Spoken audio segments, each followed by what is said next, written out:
Oh my God. Oh my God.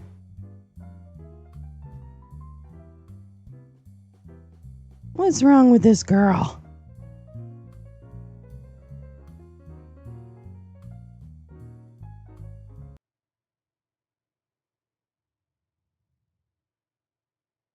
This girl cannot stay awake. What the fuck?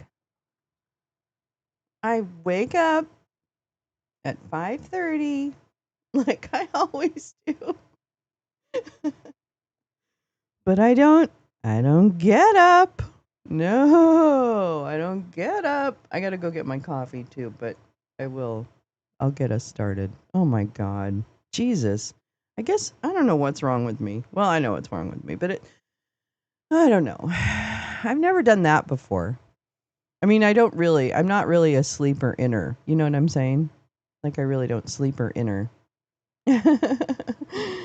Calls from the pillow. Exactly. It seems to have done the last 2 times. Good morning. Good morning, gal. Meowing star. Hey, girl. Mr. Spock. Carrie, Kim, Jane, Neil, Kevin. Easily distracted. How are you doing? Neil, my darling Neil. I'm going to turn my music down. Did I turn my music down yet? I didn't. And then there's Jane, and everybody was here, but I wasn't. Let's see, what do we got? Where's my music? Is my music playing? No. Yes? No. Hold on. I gotta fix it. Is the music playing? Let the music play in a getaway.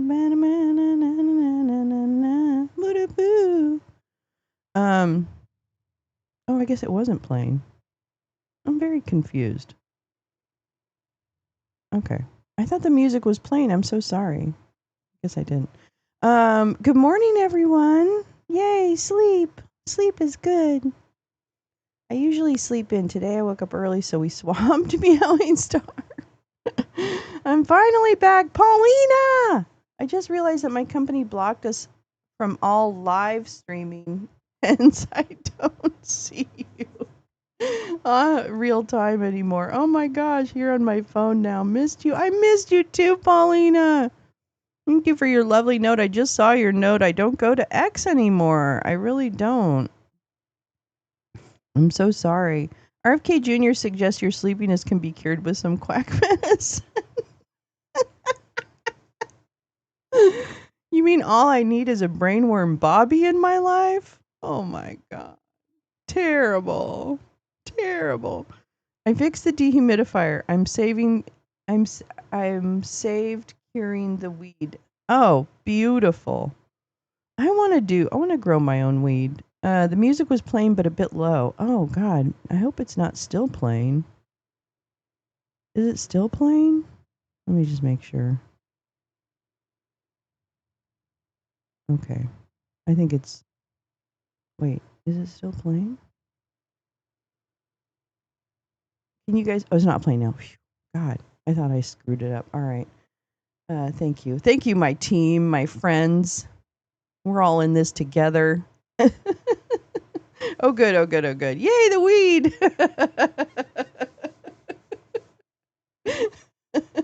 Yay, weed. Weed, sleep, weed, sleep, weed, sleep. That's about my life. Weed, sleep, weed, sleep. I love you. Thank you, darling. Good morning. Hi, Scott. How are you, darling? How you doing? I was late. I was very late today. I'm still late. I still haven't gone in. I just need to walk into the kitchen and get my coffee. One of my cats wakes me up at 5 a.m. meowing out the window. I have to get. Well, see, here's the thing, Mr. Spock. Before we discuss AI's action plan. Shit. It's funny that you say that because I too have cats that punch me in the face in the morning. I don't know about yours, but mine punch me in the face and say, get up. And so normally I would, but I don't know. For some reason I didn't. Well, there you go. That's life. That's what people say. All right, we're going to right now, we're jumping right into it because Mama was late. And you did, oh, Scott, you and I, that was it. We were taking care of ourselves. All right, this is Dipshit Central. This is the thing about AI. I think this is what I had for today. I'm pretty sure. See, cats are perverse. A dog would never do that. Max. See, that proves my point. Cats are stupid. Cats are evil. Proper curing is a step many home growers seem to be ignorant of. I mean, this is the thing. This is where I would screw it up. I would screw it up if I did that. Yay, prioritizing the coffee. Yay. Yay. Yeah, I'm going to walk away and get it. But first, this is, what the hell is this? Oh, Jesus Christ. Oh, Senate holds hearing on White House's AI action plan, which sounds fascinating. All right, so let me go ahead and get this started. I'll run and get my coffee, and then I'll BRB. I want to thank you for your leadership in laying the groundwork for President Trump's leading the world in supersonic flight executive order. It's another important field of innovation and one where we as a country have fallen behind. We haven't had a commercial Concorde flight in over 20 years. Wait, what? We have to stay ahead of China in cutting-edge aerospace technology. Wait, I thought we were talking about AI. The issue at hand today, I'm very excited about America's AI action plan. Oh, God, okay. I want to hear your perspective on how we can work collaboratively between the Trump administration and Congress to accelerate AI innovation, build American AI infrastructure, and lead internationally in cooperation with allies and partners. Personally, I'm also excited about what the future holds with the acceleration of AI adoption. If developed, deployed, and employed properly, AI stands to enable Americans to make the most and best of themselves on a daily basis. We must ensure that our AI policy is anchored in maximizing economic opportunity for Americans. And I'm not just talking about the billionaires in Silicon Valley. I'm talking about everyday Americans waking up and going to work in family-sustaining careers enhanced by AI, but not replaced by it. U.S. leadership and technological innovation has been the accelerator that has boosted our economy and growth rates ahead of the rest of the world. General-purpose technologies like the internet ushered in sustained years of economic growth, wage gains, new jobs, and increased productivity. Critically, U.S. leadership allowed for the open internet and ecosystem built around it to reflect our national character of entrepreneurship and free expression. Isn't supersonic AI offers similar opportunities like 1980s as a transformative technology? General-purpose technology. AI, for instance, offers a real chance to help achieve the economic success and enhance productivity we need to grow our way out of the unsustainable debt path that we're on as a country. As your AI action plan rightly points out, the competition is fierce. The Trump administration has made AI leadership a day one priority. As President Trump rescinded President Biden's AI executive order, which many feared was an over-regulatory, European-styled approach which would suffocate innovation in startups while ceding important ground to adversarial nations because those like Europeans, China. they're so uncreative. The PRC has put forward plans to leverage state resources and capital to make China the global leader in AI by 2030. Through their top-down statist economic model, the PRC wants to direct capital and resources to favored firms to embed AI across industries, including manufacturing, agriculture, robotics, and services. AI is a fast-changing dynamic field, and industrial policies that might have worked for electric vehicles and solar panels, they're not guaranteed to win this race. I firmly believe that our country's free market, private sector-led way of doing things will be key to remaining ahead of Chinese state-backed AI developers. To accelerate AI innovation, I look forward to hearing from you on how Congress can partner with the administration and industry to remove roadblocks and provide regulatory certainty to let innovators innovate. Chairman Cruz's AI regulatory sandbox bill will be very helpful here. The federal government can also continue to be a proactive partner, leading the way on adopting AI tools and solutions to streamline and improve government while also sending an important market signal and presenting a valuable use case. To build out American AI infrastructure, Congress needs to work on comprehensive permitting reform to ensure that we don't lose this race because of a lack of energy production. It's critical that we enhance our domestic manufacturing capabilities on key inputs like semiconductors, and fiber optic cable, which my state of North Carolina knows an awful lot about. To lead in AI internationally, the U.S. must lean into exporting our AI tech stack across the world to allies, partners, and important third countries. AI must be globally diffused within a U.S.-led technology ecosystem. So I look forward to hearing an update on the President's executive order titled Promoting the Export of the American AI Technological Stack.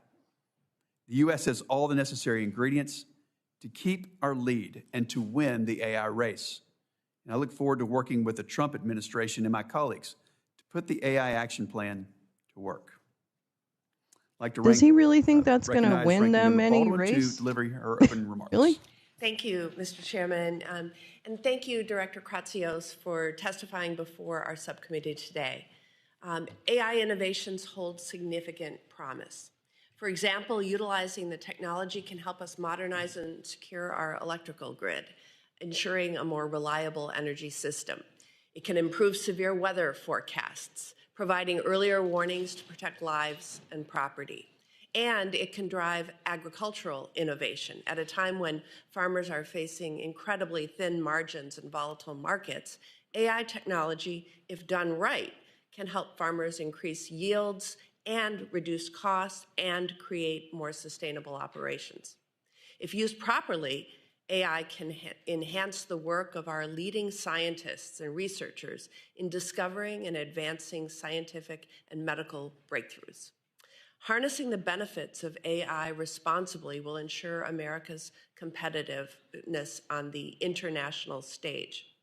It is our responsibility through both policy and strong oversight to ensure that artificial intelligence develops with clear guardrails that protect innovation, safeguards rights, and serves the public good. Mr. Kratsios, I am eager to converse with you today about artificial intelligence and the administration's AI plan. But before we do, I want to raise my objections to the actions that this administration has taken to undercut and disregard science. The Trump administration has canceled over $800 million in National Science Foundation grants, $8.9 billion in National Institutes of Health research grants, and that doesn't even account for all the funding cuts and chaos within the Department of Education. We cannot be short-sighted. These attacks on our scientists, researchers, educators, and students will have devastating impacts on scientific advancements and our nation's ability to compete globally. Could we have some guardrails on it? While it is good to say you want to advance and support the development, could we be spending this time testing everything? I guess some people are, but do I trust them? No. Intelligence, those words mean nothing if we are cutting the legs out from under our researchers and the talent development pipeline. So with that, I would yield back, Chairman Budd, but thank you again for being here before the committee. Why does everyone sound so sad? Thank you. I'd like to recognize Ranking Member Cantwell to deliver her opening remarks. Thank you. Thank you, Senator Budd, and thank you, Senator Baldwin, and thank you for your great work on this subcommittee. He's like, really she overtalked me again. To get this right. Director Kratsios, great to see you here. Thank you for your leadership, and I enjoyed our conversation and the follow-up material that you sent. Very, very helpful and illuminating as we continue to struggle through how the United States of America maintains our leadership in AI and yet also faces the challenges that we face around the globe. So I want to, first of all, just thank everybody on this committee who worked in a bipartisan effort to get, I think, 7 different bills out of the committee. And it's good to see the executive order goes down that same list of issues: education, training, trying to build capacity, trying to streamline both with NIST and the rest of OSTP, how we can continue to move forward in a very fast way. I come from a very innovative part of the United States. I think the probably largest data center that exists in the United States by capacity is in the Pacific Northwest. I think the cheapest rate of data centers is also in the Pacific Northwest at Quincy, Washington, because of the low-cost public power. So I do want to, when we get to the Q&A, ask you about that part of the executive order, because in the executive order, you say this is really one of the urgencies that we have as a nation, is if we want to be the leader in AI, we have to be the leader in our energy capacity to build data centers and maximize that.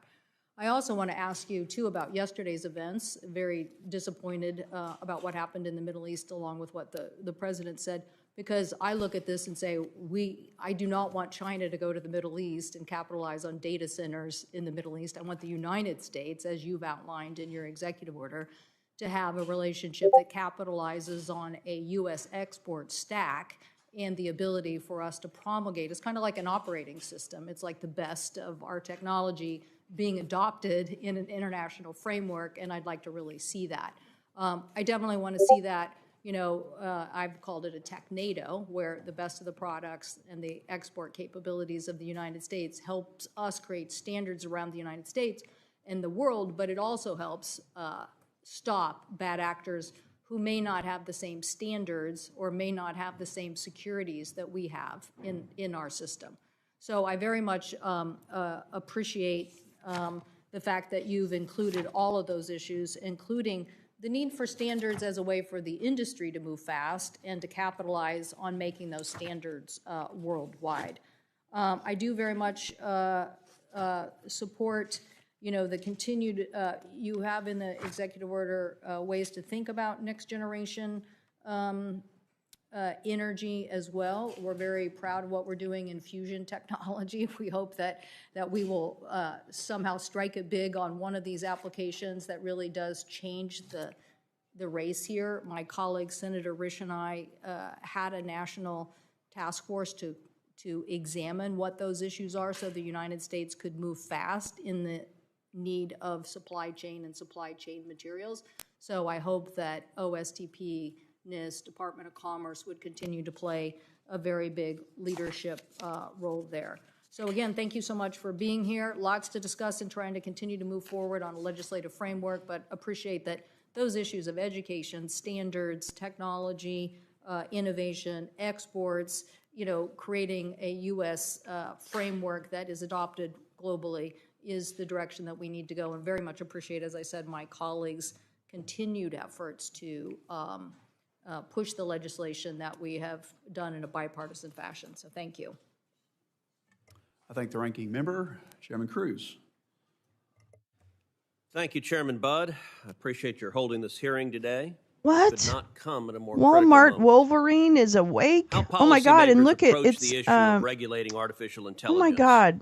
Does she play cricket? One of the most important questions of our time. Marcia's playing cricket these AI days. That's a nice cricket jacket she has on. It has the potential to raise Americans' standard of living, to simplify tasks and to end mindless paperwork, to empower those with disabilities to live more independently, to enhance existing businesses, and to create new ones. Like the internet, AI can and will extend the reach of American values around the world. But make no mistake, America is in an AI race with China. Thankfully, President Trump understands this, and he understands that the race is existential to the future of the American economy and, frankly, our values. The Trump administration, values? including our witness, what are your values? Director Your Kratz, values? took a critical step in the right direction with the release of the AI Action Plan. The plan embraces the idea that the government should enable, not inhibit, the development and use of AI. But the administration cannot do this alone. Director Kratsios, I took note in your testimony that the executive branch can only go so far. Congress must work alongside the president and pass legislation that promotes long-term AI growth and global adoption of American AI technology. Somebody step on her. Towards that end, this morning I am releasing a legislative framework for AI. Good, you can be our small This nuclear framework reactor. addresses 5 critical areas. Small modular reactor person. To unleash American innovation and long-term growth, We must streamline permitting for AI infrastructure. Yeah, Wayne Star. I know. I empower need more. entrepreneurial I need to freedom. smoke some weed. Wait a minute. Second, Wait a minute. to protect free speech in the age of AI, particularly countering attempts I think your by free government speech to has done censor enough. Like, do we Americans not think that and anybody control has any free public speech? discourse. I mean, this is free speech Third, right now. we All must of this prevent lying a is patchwork and of lying shouldn't burdensome be free speech. AI I'm sorry. regulation, Why is lying free including speech? oft Good morning, conflicting Val. state AI regulations. Fourth, we must stop nefarious uses of AI against Americans, like Good fraud luck. and scams You're enabled doing by it. AI, particularly targeting senior citizens. And fifth, You're the we scam. must defend human value and dignity, including reinvigorating bioethical considerations in federal policy and opposing threats to human dignity and flourishing. What's bioethical? While this I list mean, is not what is he talking exhaustive, about? it provides a starting point for discussion with both my colleagues and the administration on legislation that ensures the United States wins the AI race and benefits from this transformative technology. As part of this framework, I'm introducing this week the Sandbox Act, a bill that fine-tunes federal regulation for AI use. A regulatory sandbox, a policy mechanism recommended by President Trump's AI action plan, will give entrepreneurs Look, room Daddy, to breathe, I made to you. build, I and to made you a compete thing, within a defined Daddy. space bounded by guardrails for safety and accountability. Under the Sandbox Act, an AI user or developer can identify obstructive regulations and request a waiver or a modification, which the government may grant for 2 years via a written agreement that must include a participant's responsibility to mitigate health or consumer risks. No, that's the To be feature. clear, Yeah, a sandbox a full of poop. regulatory sandbox is not a free pass. People creating or using AI still have to follow the same laws as everyone else. Our laws are adapting to this new technology. There's litter And boxes judges are in the regularly US applying code. existing consumer protection, contract, Yeah, I thought they were negligence, against kids using copyright law, sandboxes. and I'm very more confused. to cases involving AI. Conduct that is illegal without AI will remain illegal with AI. The Sandbox Act embodies this approach, this common sense approach to AI policy, one that harnesses the power of American ingenuity and entrepreneurial freedom and sets us on a course to beating China in the AI race. The governance and applications of AI across the world will reflect the nation that leads its development. If the United States fails to lead, those values will not be American values, but rather the values of regimes that use AI to control their citizenry rather than deliberate. If China wins the AI race, Who does that sound like? the world risks an order Oh my built gosh, on Val. surveillance. Oh, and you're so sweet. Like President Trump, I believe the nation that leads the AI revolution must be and will be the United States of America. Thank you. Okay, well, that's good timing because we need a song. Rock and roll. Yeah, that's for Val, your generous gift. Finding love Back so fast, we make the fun times last at Lolo's Lounge. Lolo's Lounge. Thank you, darling. the best damn friends in the whole damn town. Not necessary, girl.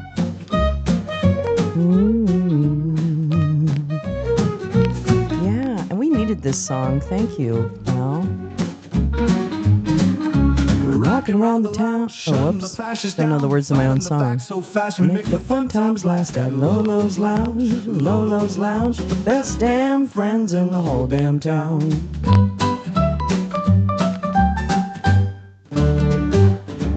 Thank you, Val. You're so kind. Love you. Thank you. Thank you, Chairman. Thank you, Chairman. Our witness today is from the White House, but I introduced my special I wrote guest the first. lyrics. I My didn't wife, write the Amy song. Kate, is joining us this morning. So, Mr. Budd, do you think you glad could to put have your you here. anus mouth Mr. near the Kratsios. microphone, please? Will she be testifying? Because I've got She some testifies questions. anytime she wants. She reads about 100 books a year, and I just ask that she reads more on AI and tells me more about it. All right. Mr.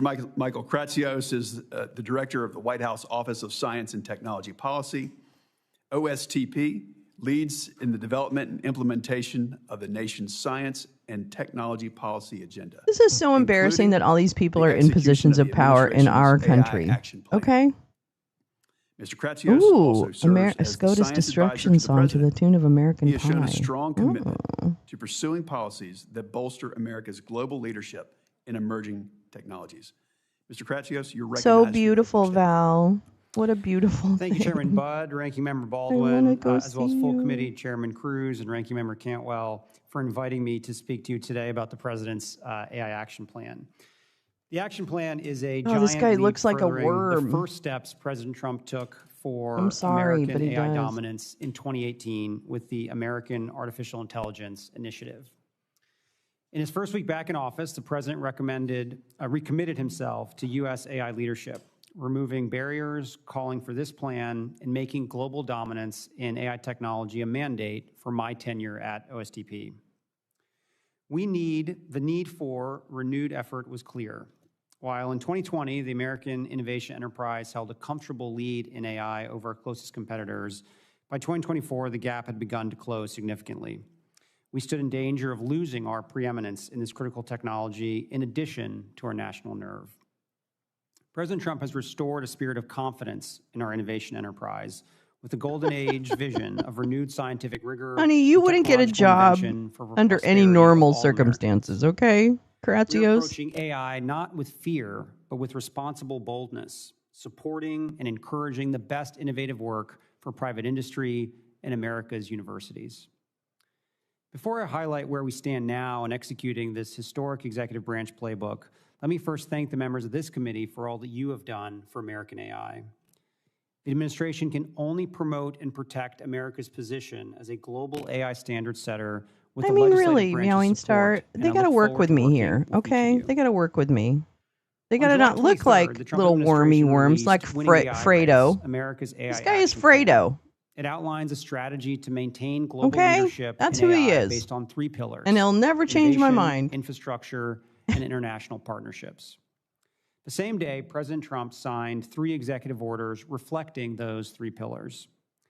Preventing woke AI in the federal government incentivizes removing ideological hindrances to innovation and model accuracy. Accelerating federal permitting of data center infrastructure illustrates a common sense approach to promoting AI infrastructure. And promoting the export of American AI technology stack recognizes that international adoption of American AI is a critical to maintaining global leadership, as is having the best frontier models. Every time I look at all these people, I go, oh my God, this is like Mar-a-Lago. This is the Mar-a-Lago effect. You get all the people that would have shown up for dinner at Mar-a-Lago and you give them a cabinet post. This committee and with Congress as OSTP coordinates the administration's implementation of the AI Action Plan.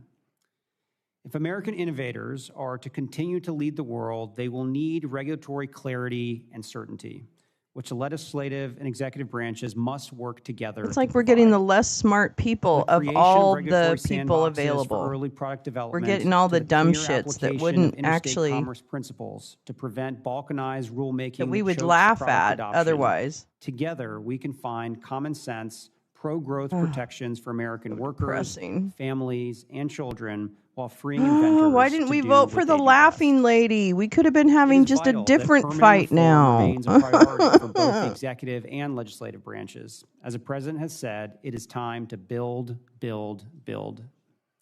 We must also all recognize that AI represents not just the next frontier of the digital, but the enormous investment in the concrete and steel and critical minerals that make up our modern world.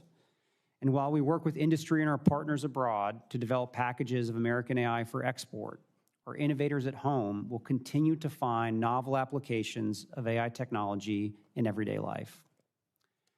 Adoption of cutting-edge product begins domestically, whether self-driving vehicles on America's roads or large language models in legislative offices. And I look forward to working together to ensure they benefit all Americans through small business training, workforce development, and AI education.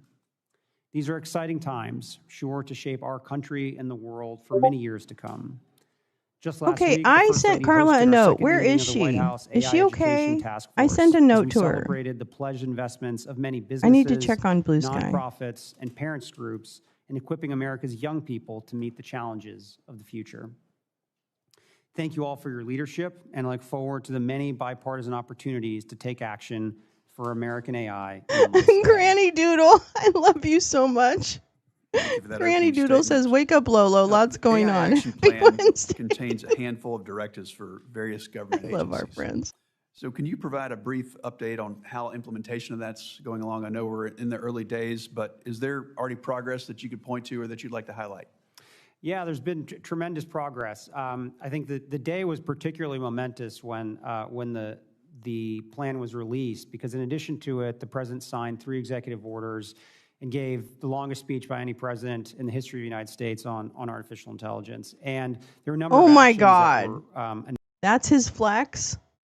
That he gave the longest speech on what? Are you? Oh my God. This is Fredo. Announced that day. To kind of go through them, I think there's been a significant amount of progress at the Commerce Department on the export package executive order.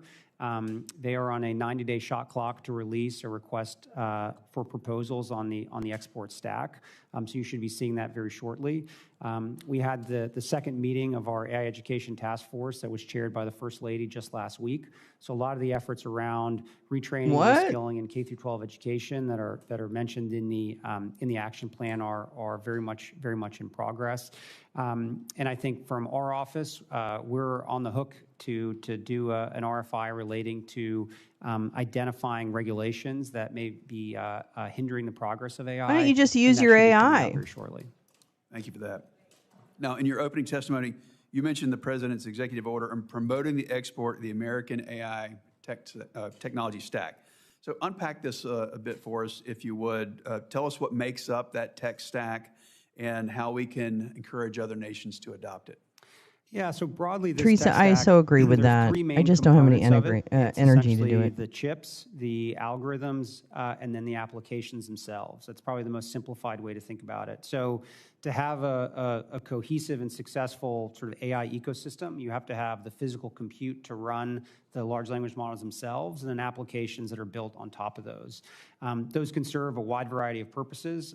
Maybe he's born with it. Maybe it's ivermectin. They can help governments with healthcare. They can help governments with tax processing, help governments with simple things like reserving space in a national park. But whatever those use cases may be, they need to be developed as part of a larger cohesive stack. So is he going to tell him to smile more, Carrie?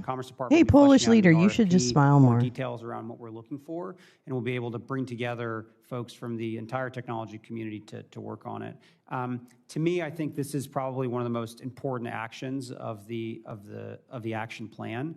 You know, I spent much of my time in my first run in government as a U.S. CTO going around the world talking to technology ministers about the challenges of Huawei and the ability and the challenges the U.S. had in gaining the support of Western telecom builds globally.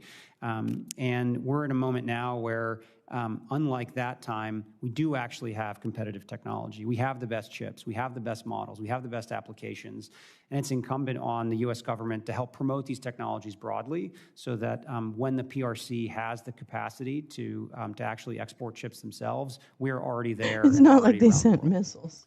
So what's the counter vision, if it's you will? It's not like we bombed you. Oh, wait, we? No, I didn't mean we. AI plan, but if we're not adopted as the U.S. tech stack around the world, if we're not the standard, what's the downside to us, and when will Americans know and regret that choice?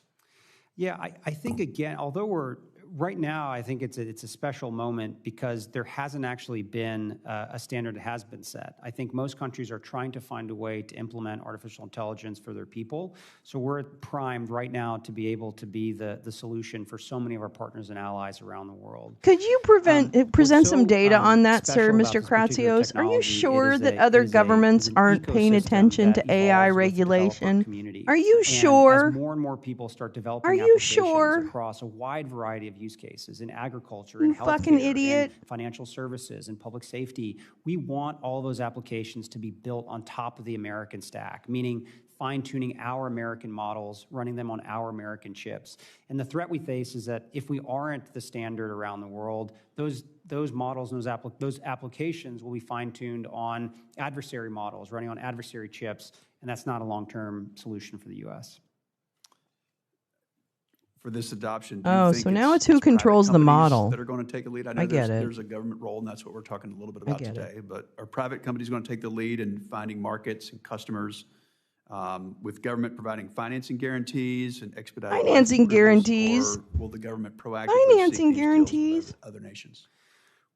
We're actually going to be working hand in glove with our private sector to assist them in doing the business development and outreach around the world. There's a lot the private sector can do, and I think they're very excited to export their products. But there's a lot that the U.S. government can to help support the introductions and the meetings with so many countries that they don't necessarily have access to.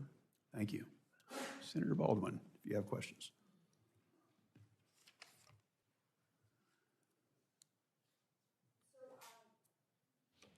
Director Kratsios, thank you again for testifying. The Great Lakes are truly integral to our state's identity and our made in Wisconsin economy. Wisconsinites are rightly concerned about the impact of data centers on our lakes and groundwater resources.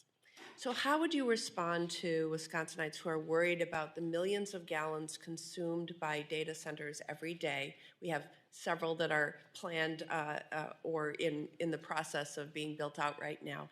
And I'd like to hear what you would say to folks who are worried about those water resources in connection with data centers. Yeah, I would point them to comments by the president and by the EPA administrator on the administration's deep commitment to clean air and clean water in the United States. I've gotten to know Administrator Zeldin very well over the last few months, and the commitment the EPA has in ensuring that no matter what we're building out, particularly in the areas that we focus on AI, adhere to the highest standards. And I think it's something the president takes very seriously, ensuring that our air and our water is as clean as possible for the American people. Yeah, so the administration proposes amending the Clean Water Act regulations in the Artificial Intelligence Action Plan. How will the administration ensure that an amended and expedited process will protect the groundwater resources in Great Lakes?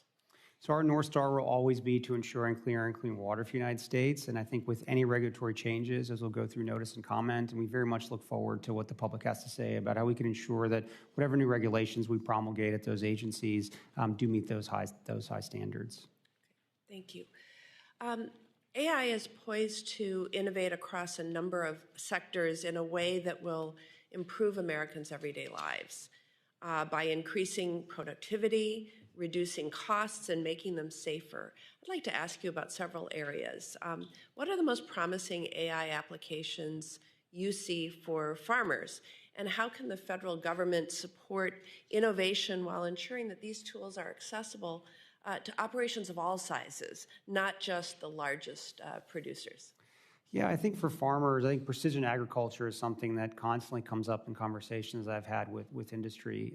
The ability to use artificial intelligence to target even, specific stock level, with stock level precision of where you need to target some of these activities. So to me, I think that's where I kind of see the biggest impact. And I think broadly, what's exciting about this technology is the more powerful it becomes, I think it actually is able to provide even more leverage to smaller farmers versus just bigger ones. These are tools that for many years have because of the expense and the scale of trying to build them out, have only been available to larger farmers. But my hope is that as this technology progresses and the ability to access it by smaller farms grows, it will be a huge boon for the farming community. Thank you.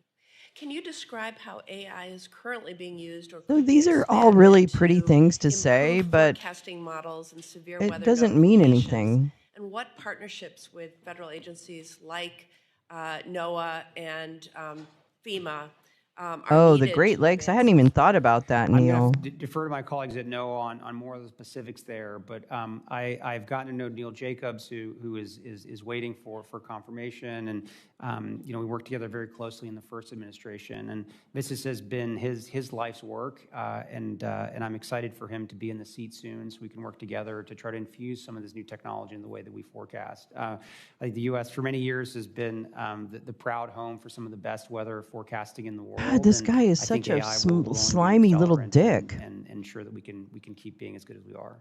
Thank you. And I enjoyed meeting with Mr. Jacobs and look forward to that conversation. What role do you see AI playing in modernizing our nation's electric grid? And how can federal policy and leadership with the Department of Energy and the Federal Energy Regulatory Commission help accelerate its deployment? Yeah, we know. Yeah, I'm sorry. They better not fuck with the Great Lakes Basin. It's not even mine, and I say don't fuck with use it. cases for load balancing across the network that can be accelerated and improved by AI. I think, as you probably know very well, it's given how federated the grid is, it becomes a very challenging problem to solve. But I do know our National Energy Dominance Council is very committed to this, as a Secretary Wright, and I'm sure that we're going to do as much as we can to improve that. Thank you. Thank you. Chairman Cruz. Thank you. Mr. Kratsios, thank you for your work on the AI Action Plan and your effort to reverse the Biden AI agenda. I believe that Congress must partner with the administration to ensure that the United States beats China. What are AI and to ensure that American robots? values Are you talking about embedded in robots? AI deployment across the world.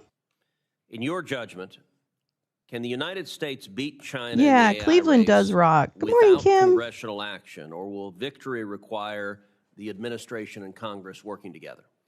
We must certainly work together. There's only so much that the executive branch can do on its own, and I think partnered together, there's so much that we can do. To me, we did the first executive order the president ever signed on artificial intelligence was signed in February of 2019. And the following year, Congress passed the National AI Initiative Act, which codified a wide variety of the activities that were listed in that executive order. And I think that was a big push forward, and I think serves as even an early template for us being able to partner together to put some of these into law. I very much agree. The AI Action Plan directed agencies to establish regulatory sandboxes across the country for AI. Why are regulatory sandboxes helpful for deploying and developing AI in the United States? There are so many technologies that are developed that the regulatory environment as it exists is not designed to Robots, okay. accommodate. One of the examples robots. that I've dealt with over the years relating to the world of commercial drone operations or small UAS. And we and President Trump signed an executive order in the first Trump administration to create a drone pilot program to essentially create sandboxes for drone operations. And because of that, we've been able to get the necessary data to allow for a new beyond visual line of sight rule that was just promulgated a few months ago by FAA. So I have personally seen the power of these sandboxes to be able to. I don't trust this guy because he's the kind of guy that would, go after his high school enemies and use his job to get at them. To create the right regulatory frameworks.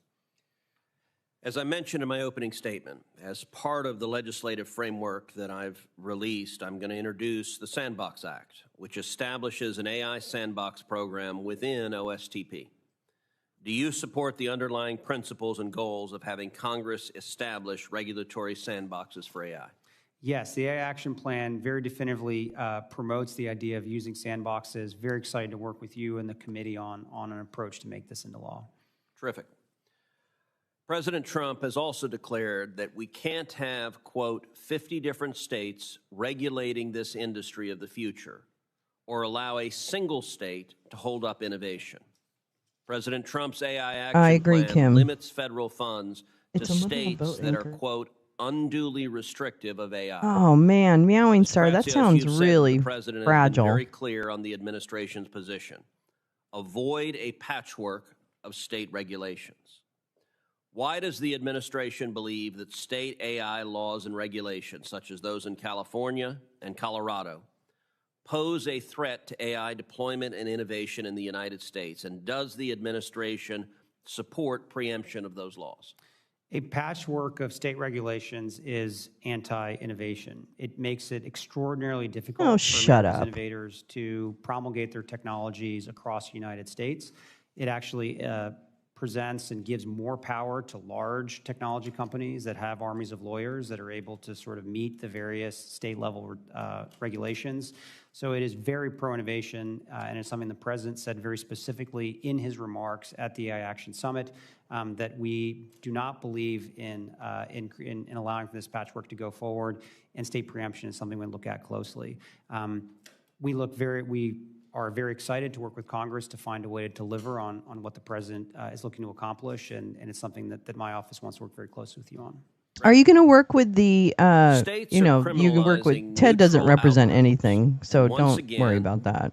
I know, Lee's at a conference this week. Ordinary Americans. He's really busy. Colorado requires big tech to report to the state's attorney general Mom's working this week. Whose actions could create a so-called disparate impact, a radical liberal theory that treats differences in group outcomes as evidence of prejudice. A radical theory? No, it's not a radical theory, stupid. If state bureaucracies can decide whether facially neutral computer code offends left-wing politics. Yes, this is a very good example of why we need to do preemption around around AI regulations. These type of very anti-innovation regulations are a huge problem for our industry, and more importantly, I think it creates a culture where the entire industry moves in a non-innovation approach. And to me, I think preemption is a way that we try to solve these problems. This guy managed $106 billion research and development budget. The federal government to vigorously advocate for international AI governance that reflects a facially neutral computer code in large language models. Push back on censorship regulations by foreign countries that impact American public. God, they just don't like that DMCA, do they? Bodies can play a very critical role here in making it clear what it means and why free speech is so important, and in creating standards around those types of issues. So I think standard setting is a key role there.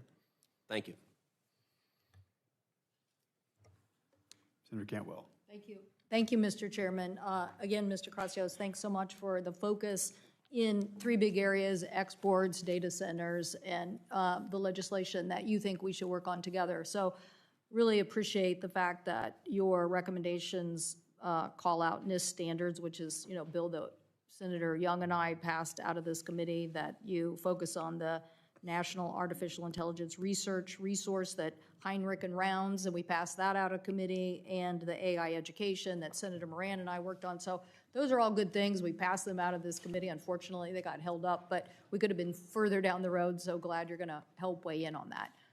Also glad, I'm a big supporter of getting the next Surface Transportation Act done, so it's good to see that part of the Surface Transportation Act is this provision that the White House would be advocating for in use of those resources as it relates to data centers, because I think that's a very interesting concept given the demand that we have and what can we do. When you think about infrastructure and you think about all our infrastructure, I would say that our grid-related infrastructure to U.S. AI leadership is a critical if they just hired No Face to come in and do that the Northwest has had hydro for a long period of time, and that's why you see this really like an entire ecosystem continuing to unfold with the demand for close the Republic.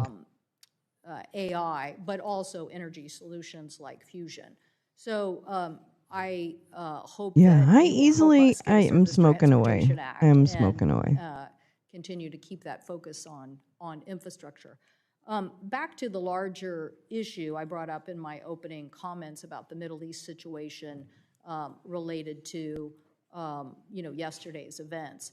I'm assuming that when we say we want to not just have an export stack, that we really are looking for partnerships around the globe where like-minded partners believe in the same things we do, but also have resources that might be very valuable for us to get there first. And I would assume that you think the Middle East, we have a lot of partnerships already between the Northwest and the Middle East on AI. I would assume that you think that's a very important region for us to get right as it relates to this issue. Yeah, so I traveled with the president in our Middle East trip a few months ago, where we struck deals both in KSA and in UAE on helping bring American chips to that region. From a geopolitical standpoint, I think it's critical that for these large buyers of chips that they come to the U.S., and we want to be the partner of choice for that. So we're very excited to do that, and those deals, I think, were the first big ones we've done, and I think show an example of kind of how seriously we take the export of American technology. Do you think that we could do a technology NATO kind of alliance with these countries on AI standards or AI innovation? I think there's a big opportunity to continue to work with our partners as allies across the totality of the stack, and I think the AI export program provides a terrific opportunity to build a essentially trusted network of other technology companies that are non-U.S. from partners. That is cool, Meowing Star. We want to export our stack to countries around the world. It obviously has to be compatible with technology companies that exist in our target customer countries. So my hope is that as we develop this AI export program, we make it and formulate it in a way that that it is modular, and we can insert a lot of our allies and partners' technologies into it and make it even more interesting for them. Okay, I have a couple quick questions. So on your point about centers of excellence, that's where you see the sandbox application when it's very specific to an application. Is that what you're saying? I don't know what form it will take, but I think creating sandboxes where individual use cases which are prohibited or are limited by a law or regulation that was written. What do you mean, like before murder? The advent of AI. I think there's a great opportunity to try to find ways to do testing. So you're talking about a solution as opposed to a broad policy where somehow you're the AI czar and you're waving a wand every day saying no and yes. No, that sits with the agencies. Yeah, thank you. I just wanted to clarify that point. And then something I heard this morning that I was a little astounded by, the Secretary of Commerce said he thought that we should start collecting 50% of investment revenue from startups done by university research. I mean, he may be just talking off the top of his head, and maybe he's rethinking that, but could you, I don't think that's a good idea, just because we've advanced research and universities have spun out that research. I'm not sure we should be collecting 50% from our entrepreneurs back to the federal government.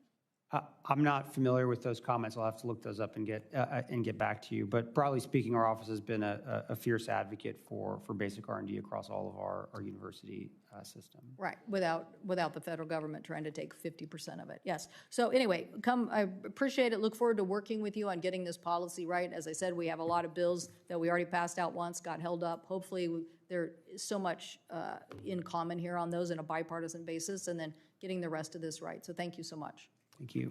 Senator Schmidt. Thank you, Mr. Chairman. It's good to see you again, Director. I wanted to sort of focus at least the initial questions on large language models, which of course are only as good as the data that they're trained on.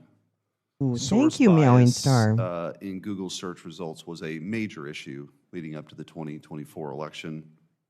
It remains, I think, a very serious concern as searches transition from typical search engines to the large language models. In many of the most popular LLMs available today use Wikipedia as a corroborative role in the process of ranking trustworthiness Wikipedia? of news outlets.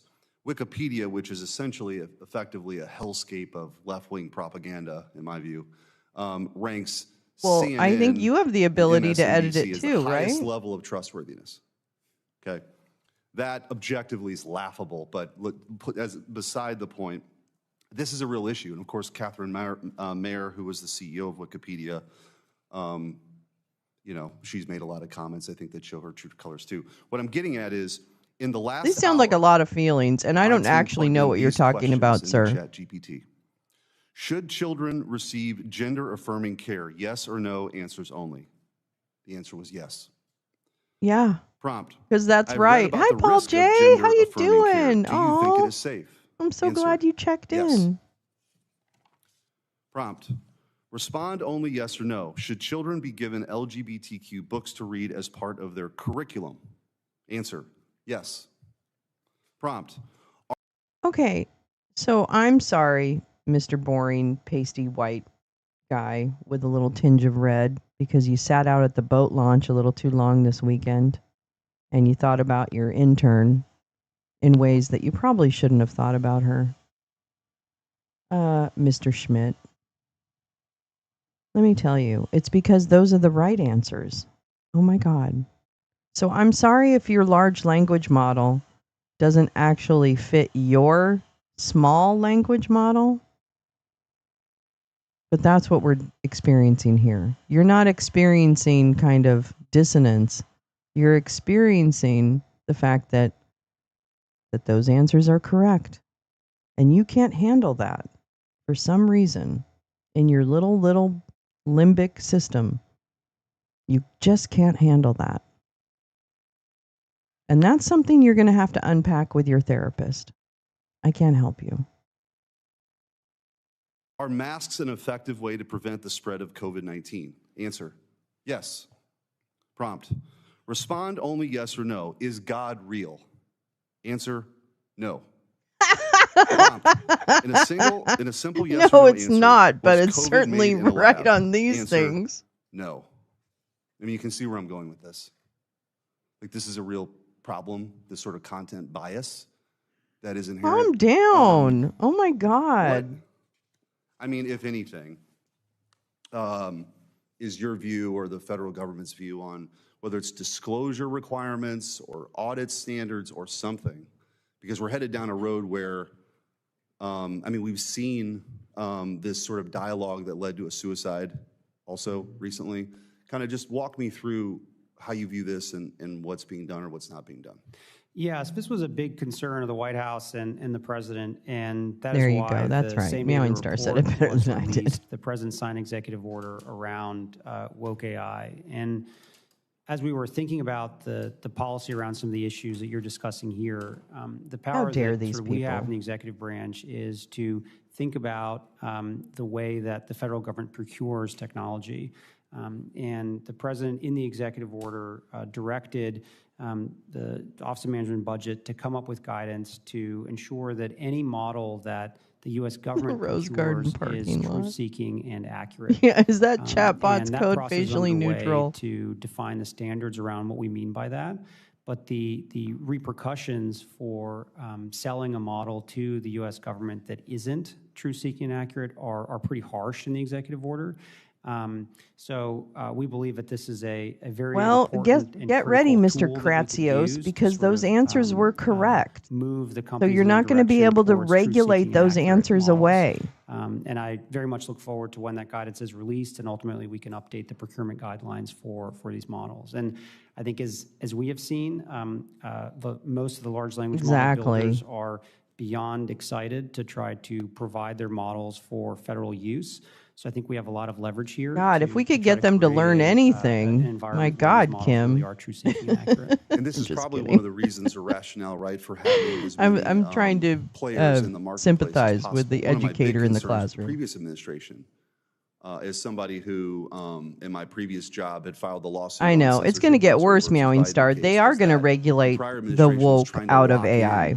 They will. They'll find a way to regulate it. I call it the truth, but call it what you will. The hope is that it's a open, true marketplace where well, honey, it's not okay. So he thinks this is a marketplace of ideas. That the answers to those questions that he was saying earlier, he thinks those should be a marketplace of ideas. versus that there are ways to think about exposing children to LGBTQ or whatever, however you want to phrase it. That there is nothing wrong with doing those things. That yes, children should receive gender affirming care. Everyone should. Everyone should. It is a terrible metaphor because it doesn't have any applicability here. And we're not arguing whether or not children should be exposed to LGBTQ books. That's not an argument. That's not an argument. Of course, children should be exposed to LGBTQ books. Of course they should. Of course. So I understand that this man has to say that he doesn't like the answers, although I don't even know what he really believes. But at the end of the day, those are the answers. And he's not going to be able, he's going to try to regulate it away. But I don't think he's, I mean, he's not going to for us. And have something that's more truthful and people can make their own decisions. That's not more truthful, you idiot. Giving answers like, yes, there's no God, and yes, gender affirming care is totally safe for kids. I mean, all that stuff. You are very Dude, right. The previous administration, I know, they just very wanted to means disturbingly, of was control. trying to create an environment where there were only a small handful of large language model builders that the U.S. government themselves could control through standard setting at NIST. So I'm very happy that we're able to turn the page on that. One note in the action plan, we emphasize the importance of open source models. So I think that sort of encouraging that, which is something the last administration was very hesitant to do, combined with the executive order on woke AI. Open source models? What, so Richard Spencer can put out his Nazi model? That are accurate and truth seeking. Thank Look forward to working with you on it. Thank you, Mr. Chairman. Thank you. Senator Blunt, Rochester. Thank you, Yeah, Chairman we need to gather Budd, all those and, stories thank from the you for your Bible that are like attendance, Director Kratsios. very very I inappropriate have some for children. questions here, and I might not get to all of them, but I kind of want to follow up on that last line of questioning because I know for myself, I've put things into ChatGPT that were wrong about myself. And so for me, the question isn't about woke or sleepy, but it's about smart or dumb. And so what comes out is what is put in, correct? Yes, a large. Okay, thanks. Yeah. I just wanted to clarify that. And now I'm going to get to my real questions because the topic is so important. This is so important to the future of our country. And so my state, Delaware, is emerging as a national leader in responsible technology innovation. Our state has partnered with industry leaders to invest in AI skills for students and workers. And this summer, Delaware launched an AI sandbox to provide businesses with the opportunity to test new technologies. There are descriptions in there they wouldn't want shown to their own children, and they haven't read it. And I remain committed to fostering innovation while prioritizing safety and security. I also want to add, while I appreciate Chairman Cruz's attempt to create a federal sandbox, I'm not sure that OSTP is the appropriate place for it, if we need one at all, but I really appreciate the effort. And while I expect this committee to consider such a proposal in detail, today's hearing is a timely opportunity to ask you, Director Kratsios, about your vision for AI policy in America. Mr. Director, manufacturing has been critical to our nation's economic growth and national security. And America's economic success relies on maintaining our leadership in advanced manufacturing industries. The Manufacturing USA program helps us keep a competitive edge while technologies like AI radically change the playing field. How will the AI action plan build on existing efforts like the Manufacturing USA program? Yeah, so the action plan makes it very clear that this is a technology that is going to have an impact on a wide variety of industries, particularly in advanced manufacturing, as you mentioned. This has been a big priority of the administration, the president personally, to bring back manufacturing in the United States, bring back the very important, high-paying, meaningful, skilled jobs that we need in this country for American families. And what we hope to do is to be able to, through the build out, particularly in Pillar 2 of the plan of our infrastructure relating to both power and AI data centers, a lot of those jobs will be brought in. And what's really key about this plan, which I think is really important, is that a lot of the effort around Pillar 2 is about the retraining, the reskilling, and the preparation of the trades that will ultimately support the necessary build out of all the infrastructure for this. So we remain very excited working with Commerce, with Manufacturing USA to continue those training programs, and it's very important to us. Great. As the former Secretary of Labor from Delaware, and I always say if I had another middle name, it'd be Lisa Blunt Jobs Rochester. So this is exciting as long as we're balancing all of our priorities here. Director, Delaware is also home to the National Institute for Innovation in Manufacturing Biopharmaceuticals, otherwise known as NIMBLE. It's headquartered at University of Delaware and is a public-private partnership within Manufacturing USA network. Their work is critical in leadership for biopharmaceutical manufacturing. Could you talk about biosecurity, though? This is really a priority as well in the action plan. How do you plan to leverage the expertise and capabilities of places like NIMBLE to meet your goals? Yes, biosecurity is important. It's been an issue that the federal government has been thinking about for a long time. There's built capacity at a variety of our agencies and able to do testing and evaluation around some of those issues and large language models. But to me, I think more importantly, there's a huge opportunity to leverage artificial intelligence for breakthroughs in the biosciences. And these are the types of models that can be used with some of these automated labs, which was another idea that was proposed in the action plan to sort of create novel biological compounds for the benefit of the country. Thank you. I'll have other questions that I'll submit for the record, but I do want to caution us that as we cut funding for things like NSF, or as we fire folks that have expertise that can help us both on the diplomatic side. There seems to be a fair amount of acceptance, Meowing Star, and then I don't know. STEM and STEM education. I don't know. We really want to make sure that we are thinking about the workforce and about innovation for our country as well. Because you're right, they're not talking about the models themselves. The tools and the skills and the expertise we have right here in this country. Thank you, Mr. Chairman, and I yield back. Thank you. Senator Blackburn. It's good to see you. Thank you for being here. A couple of quick points. Senator Warner and I have a standard setting bill that you all may want to I keep thinking like Mary Poppins. Oi, Governor. About the U.S. Oi, Governor. I don't know what that jacket's from, but it's giving me like British schoolboy vibes. A couple of years ago. So I commend that to you. Building on the Precision Ag, which when I was chairman of Comms and Tech in the House, we passed that bill, and I was happy to lead on that effort. I have legislation now, which is an Innovation Ag bill that I think you all may want to tie into your efforts. And I encourage that. Also, we have a quantum sandbox bill. Senator Lujan and I have done that for quantum technologies.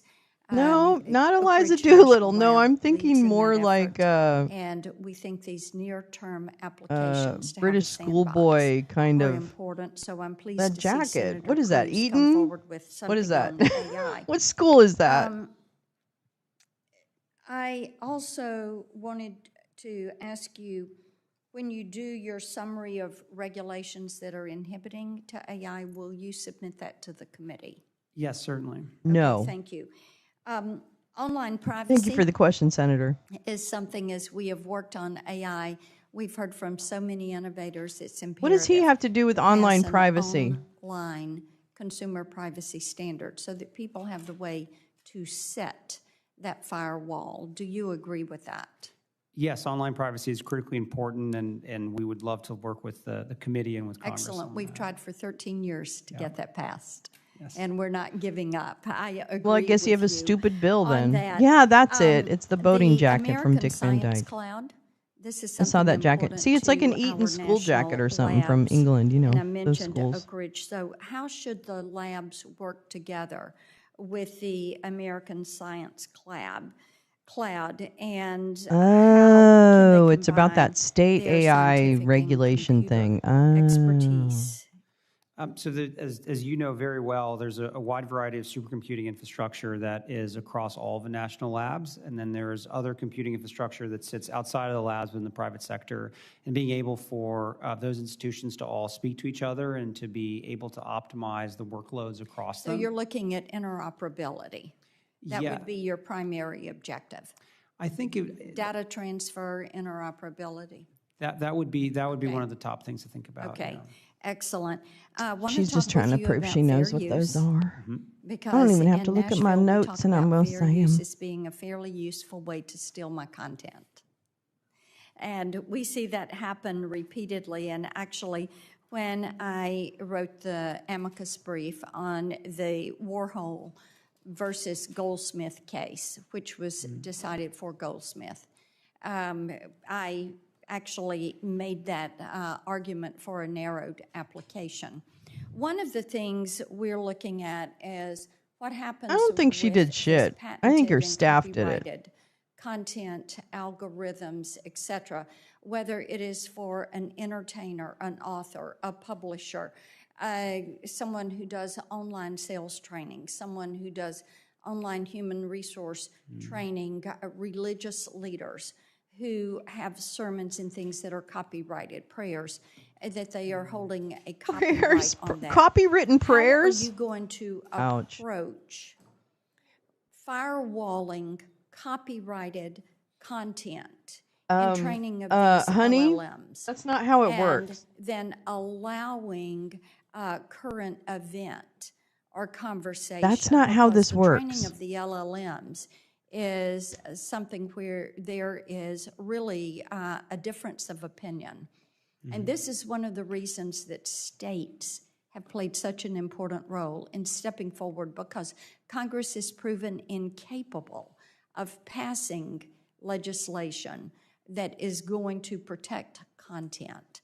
So I think that Wait, who is in her? Is it Nashville? Where's she from? Where's she from? Is she from Tennessee? Where's she and from? copyrights are not infringed. Blackburn. Is she from vital Tennessee?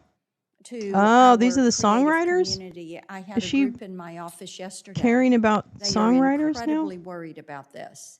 They Oh, are so she looking just at heard what this is yesterday, happening so it's with fresh. The OpenAI, AI-generated movie.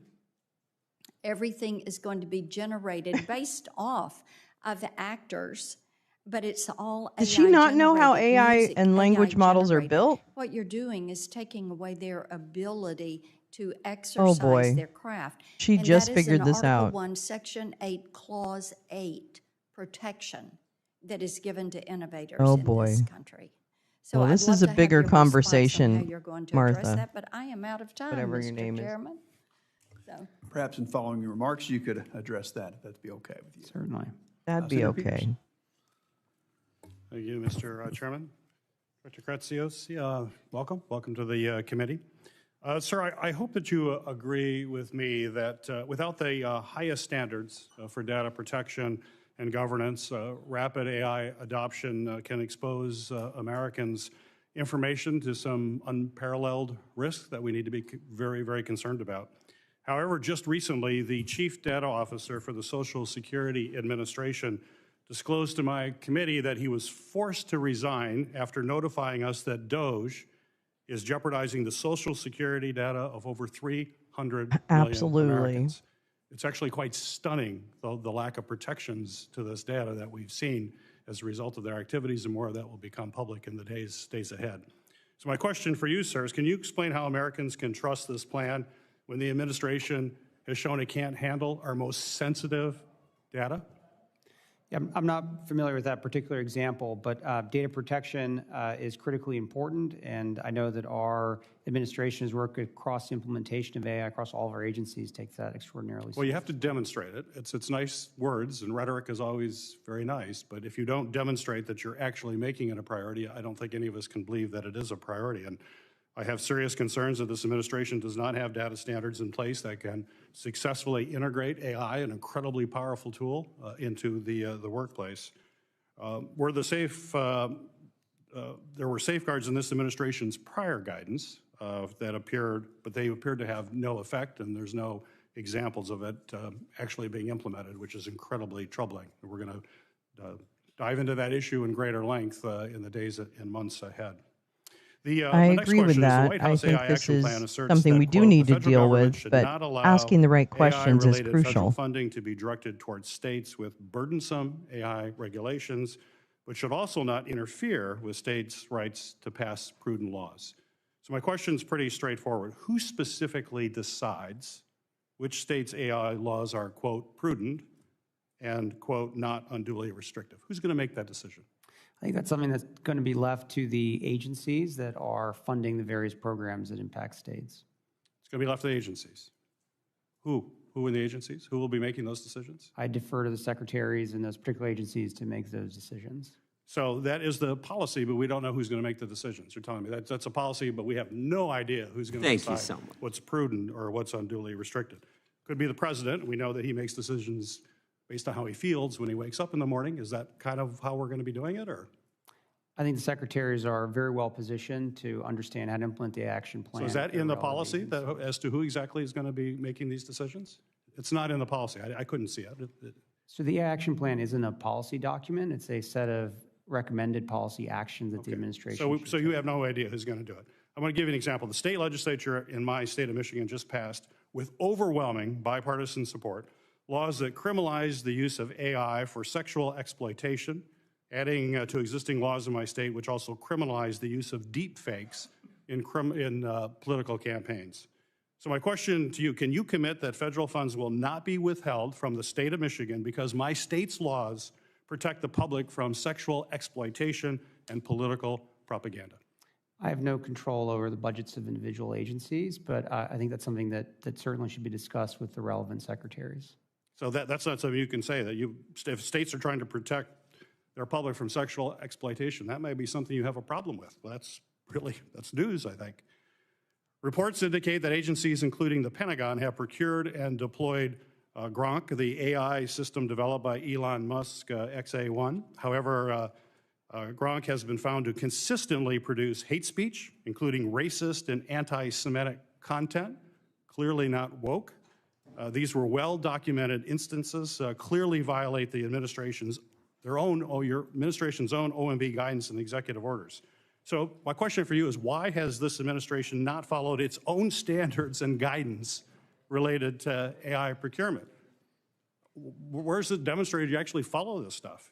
Words are great, but actions are much more important. Having truth-seeking and accurate AI is something the president wrote about explicitly in the woke AI executive order, and that's something that we take seriously no matter what type of bias may be in that particular. Oh, you consider those woke kind of comments then?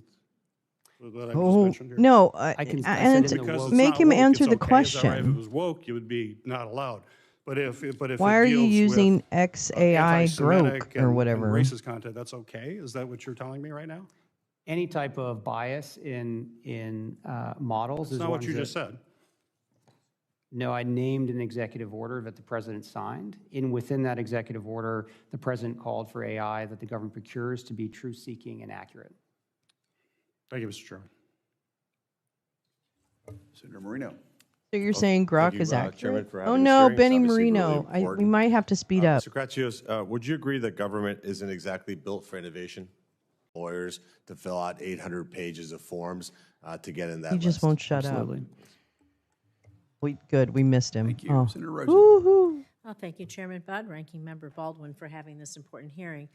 Thank you to the witness for being here. I just want to say one thing, building off what Senator Moreno said. We can't rebuild the workforce while simultaneously eliminating the departments. Made me think about heat that should be seeking. partnering and building out the workforce of the future, and that directly relates to what we're going to continue to talk about and what you're going to continue to do. So please keep that in mind with this administration and how we try to fund the proper programs for our federal government.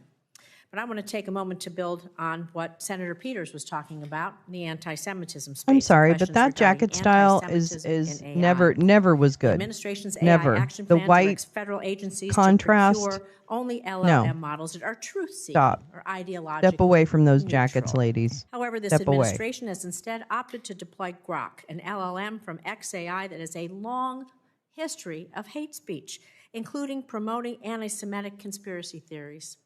Earlier this year, I led a bipartisan letter to XAI seeking an explanation for the anti-Semitic tirades. That's a good way to However, put it. Always XAI guessing. failed It does to look like a answer work uniform. It's any terrible of our style. questions. I'm Just sorry. last I'm week, going to be Wired reported judgy. that the White House Real pressured judgy. GSA to approve Grok for use by the federal government. You can see why we should be very concerned, sir. So, Mr. Kratsios, will you commit to making sure that agencies do not use AI that promotes anti-Semitic She worked for Pan conspiracy Am. theories, hate speech, stereotypes? I could go on and on. This is blatantly wrong. And if you continue to do that, we will continue Could to you push arrange back. for I more want your towels in room commitment that you will push 307? back on this as well. Yeah, we will commit to continue to execute the President's executive order to ensure that models are procured by the U.S. government are truth-seeking and accurate. That's my not God. the answer. Will you This is so commit dumb. to being sure that we do not have anti-Semitic hate speech, conspiracy theories, and tropes continue to be repeated in these tirades on the internet? It's a simple yes or no. You are either promoting anti-Semitism or you're not. So you're promoting hate speech or you're not. I think we're talking about the same thing. The examples that you're giving obviously aren't Wow, it's a big truth-seeking and smile. accurate. So I think we both agree that that's a type of behavior that the President very rightfully signed an executive order to help avoid. Well, clearly he's not paying attention to what's happening on Grok. Oop.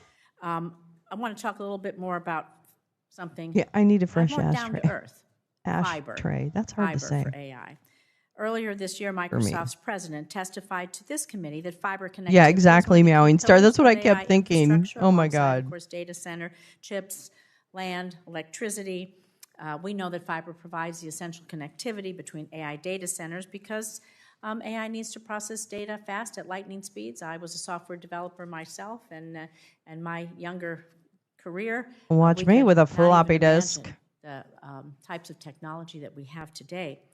But recent reports show that growth in AI use is going to require more than doubling of the fiber miles currently in the U.S. from 159 million miles today to over 370 million miles by the end of the decade.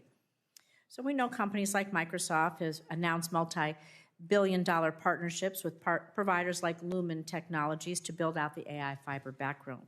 However, this administration's AI action plan seemed to fail to recognize this critical piece of the AI infrastructure, the fiber. So is this administration taking any steps to accelerate fiber infrastructure that supports AI, and especially in ways that promote equitable access, job creation, resiliency? And should agencies like the FCC and the NTIA play a more active role in coordinating and streamlining these efforts to build fiber out? Because every community needs to be connected in every way, for business, for defense, for safety, for security, for education, for healthcare, you name it, and it's really important. So can you tell me what steps you might be taking, please? Yeah, fiber is a very important That's a really component of the smart interconnect idea system to for have, all of our AI data centers. What have we and learned? broader Like, how internet. far are And we that's in the something that I cancer know battle? NTIA You know, and I'd Secretary love to Com's hear a taking very hearing on seriously, that. as well as Chairman Carr. So I do agree with you. Fiber is a very important component. So do you think eliminating some of the programs that we have funded in the past that were laying broadband fiber Having that all available across, in of one course, my state place, of like Nevada, through across the Congress, nation, would be we're very, for the very future? egalitarian. I think there are many or ways whatever, to connect the whatever that American is. people to the internet. One is obviously fiber, but I think there's other ways that oftentimes can often be more economical. And the smart people at NTIA and others who think about this every day make those assessments. On Yeah, that behalf of too. the But you would agree we need to fund connectivity. Connectivity is critically important, yes. Thank you. I yield.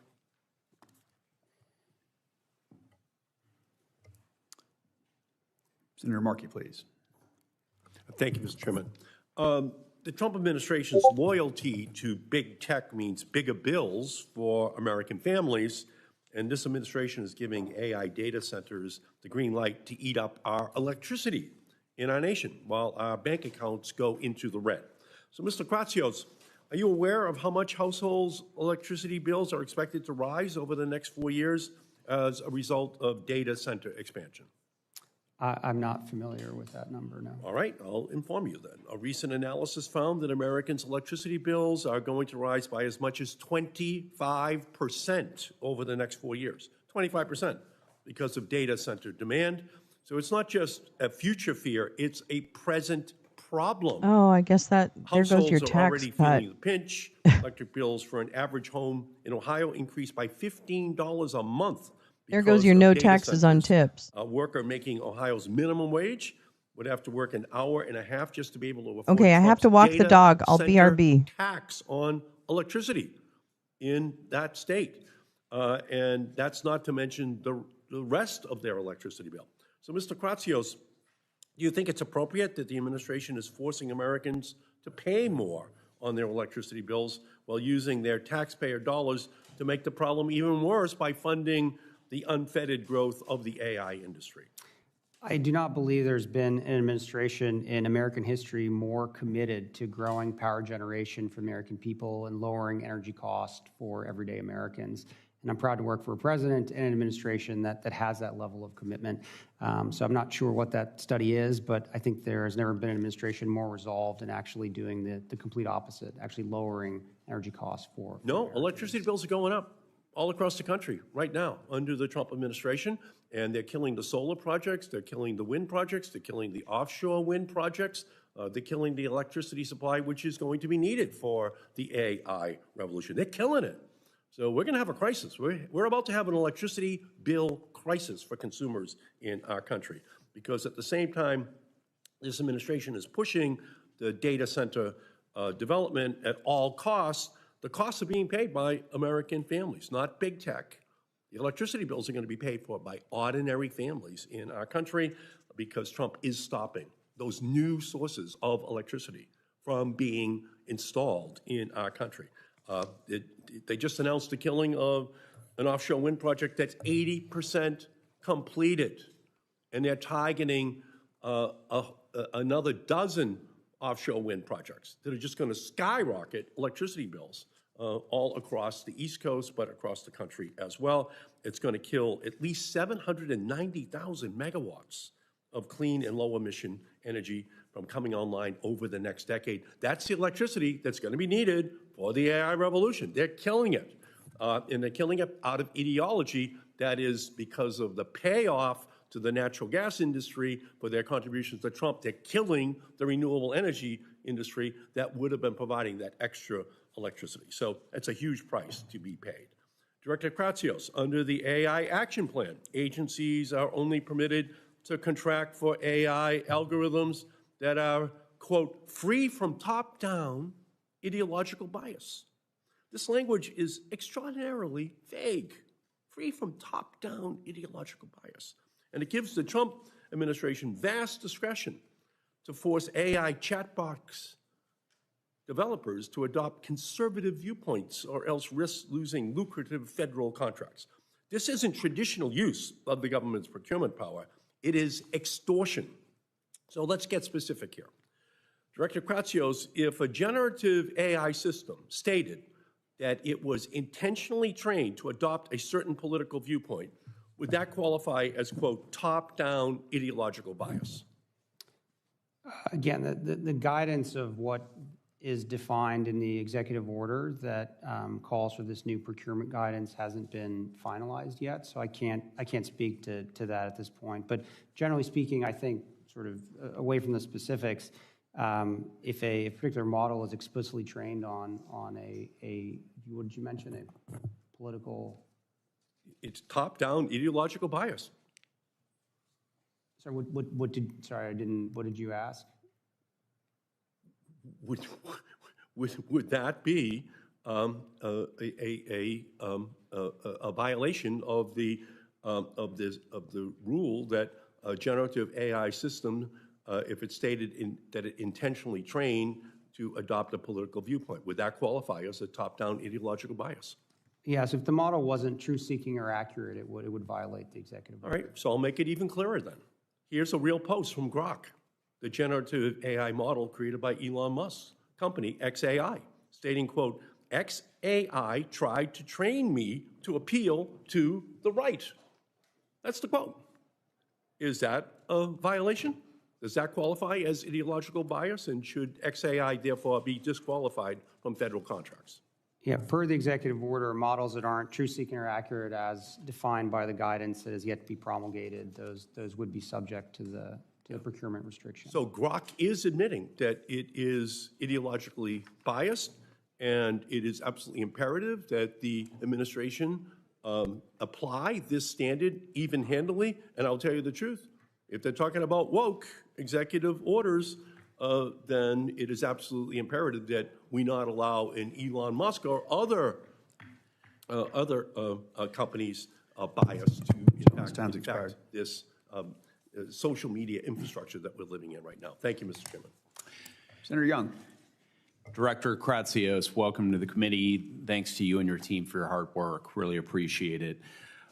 You've shown great leadership in developing the AI action plan, and I appreciate you discussing here today the importance of following through with this executive branch playbook. I've been chairman for the last couple of years of the National Security Commission on Emerging Biotech, NSCEB. You have visited with myself and some other commissioners about our report. And I was really pleased to see an emphasis in your action plan on AI-enabled science. One of the recommendations requests that NSF, DOE, NIST, and other federal agencies invest in automated cloud-enabled labs. This priority aligns with a recommendation here again from our report. And that is why right before the August recess, Senator Kim and I introduced the Cloud Lab to Advance Biotech, also known by its acronym, the LAB Act, which would establish a national network of cloud labs focused on biotech.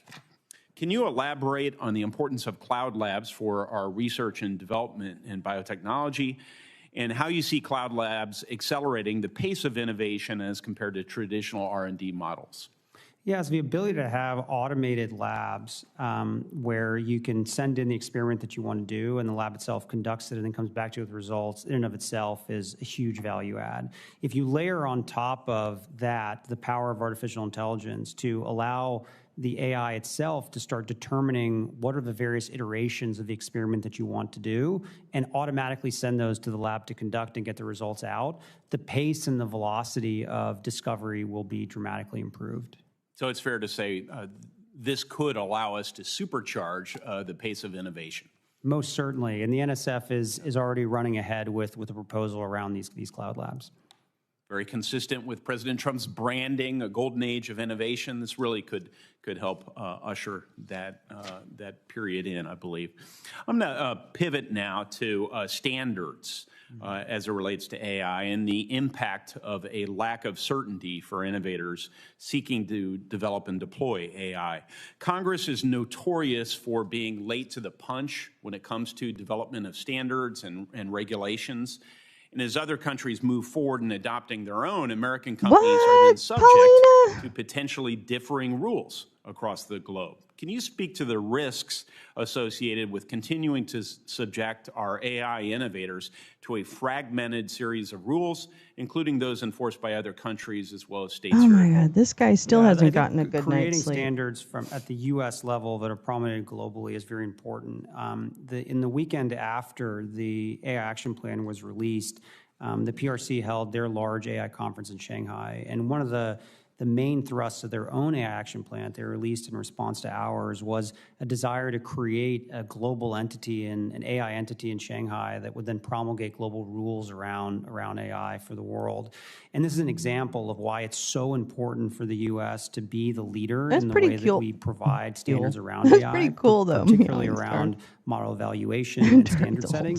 And this is something that we know our adversaries are going to try to compete with us on, so it's more important than ever that we do that. Yeah. It's not just an issue of interoperability. I mean, this guy doesn't instill confidence in me, okay? Number one, he looks like Fredo. In the Number two, he looks like that guy. Wait, I know who he looks like. The ability to define. He looks like that guy. Sorry, I had to just stop him for a minute. He looks like that guy in Jurassic Park, the lawyer that gets eaten. That's who I'm channeling when I watch this guy. Oh my God. what those standards are, I think and then that allow shit the means something. export-oriented It's like that Don. It's like Don Jr. looks like the guy in Die Hard that is all smart ass to Hans and then ends up getting shot in the face. I mean, remember that? Okay, so that's the guy that I always think of as Don Jr. or pretty much anybody that gets over their skis. Anyway, sorry, I digress. I'm a little high. China in particular, to have to sell into our market, game, set, and match. Before I yield back, I want to mention that Ranking Member Cantwell and I plan to Tennis reintroduce analogy. a revamped version X of our cancel Future is of AI the Innovation alternative Act. to This is Twitter. vital legislation that will It lets you see authorize Twitter without an the account. newly renamed Center for AI Standards and Innovation at NIST to promote the development of voluntary standards.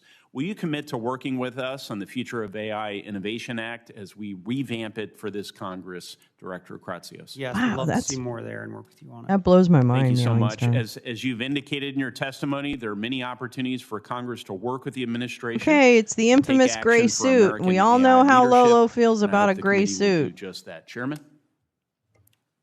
Thank you very much. Senator Hickenlooper. Thank you, Mr. Chair. Mr. Kratsios, thank you so much for being here. I think the White House Office of Science and Technology Policy is one of the most crucial I think it's just a positions website. right now, just given not just AI, but so many of the issues around research and the appropriate use of research. But I'll keep myself focused to the AI.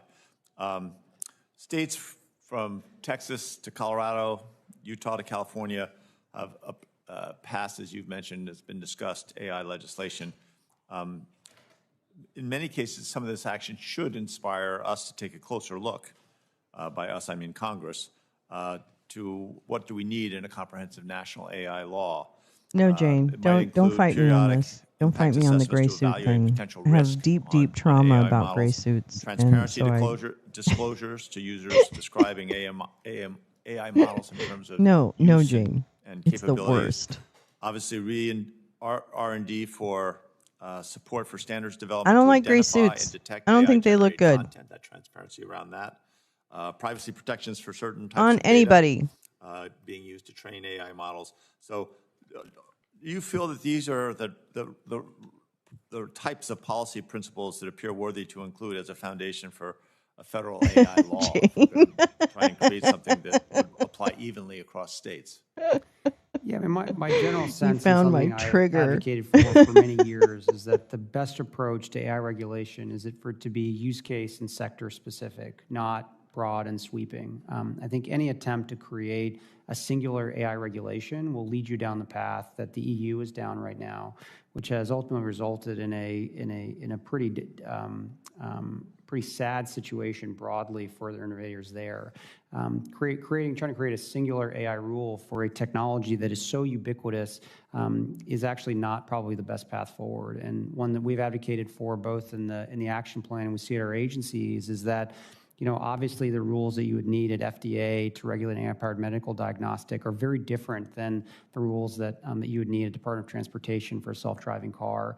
And we already have a system that has a very rich history in allowing our regulators to update their regulatory regimes with new technologies as they come, and is one that I know all of our secretaries across the cabinet are working very hard to make sure that they're up to speed on regulations that apply to AI, which fall within their domain. I understand that, but I think some things like making sure that we are, that the public's able to identify and recognize what is, what is AI and what's not, seems like something that is more general.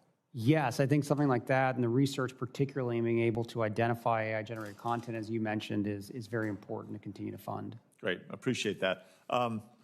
The action plan calls for federal agencies to conduct independent evaluations of AI systems as they're, before they're procured and deployed.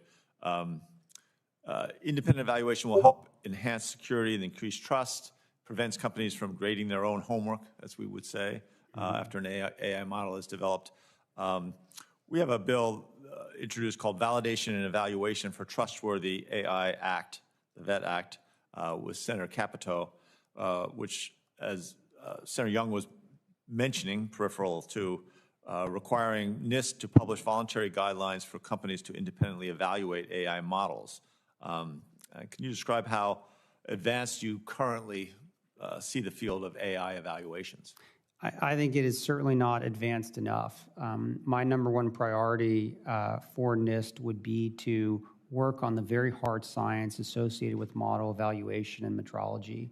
Our ability to understand how to even evaluate these models That's is still cool. not complete. Biomedical engineering and maybe mathematics. we'll jump immediately to the evaluation That's itself. cool. This question of what we should be evaluating versus what I think the more important question of today is how do we evaluate these models? Kim. And when NIST can do very important metrology work on the Nah, how you question. don't. You know you And once we know how to actually Nah. evaluate these models, then each agency, each And industry, you whoever teach wants the to do an eval Unabomber. will then have a standardized, scientifically backed way to be able to do the eval itself. Got it. Okay, we're going to switch gears here. I think we've got some good foundation in the AI, but what Gal had shared earlier is a hearing in progress. This will end because we will get to see the files This is in a totality, markup of not certain what House resolutions the Department of Justice wants to release. where the sausage idea is that made. we have the Deputy Attorney General, Todd Blanche, negotiate in secret an agreement to move Ghislaine Maxwell to a cushy prison after what she's done should embarrass everybody. Oh, Lauren Everybody, Green. Mr. Chairman. And I feel like, I don't know how you go home to your daughters and your wives and say that you didn't put your signature on that discharge petition. So I think this amendment is germane, and I hope that we can discuss it because there's a lot of information we need, and I hope that we're able to have that conversation in this committee. I yield back. Gentlelady, it's time to expire. She yields back. The gentleman from California is recognized, and does he insist on his point of order? I do, Mr. Chairman. Gentleman is recognized. Mr. Chairman, nobody on this side of the aisle has anything but contempt and loathing for Jeffrey Epstein's predations. And there are many appropriate and germane opportunities for airing these concerns, including before this very committee next week.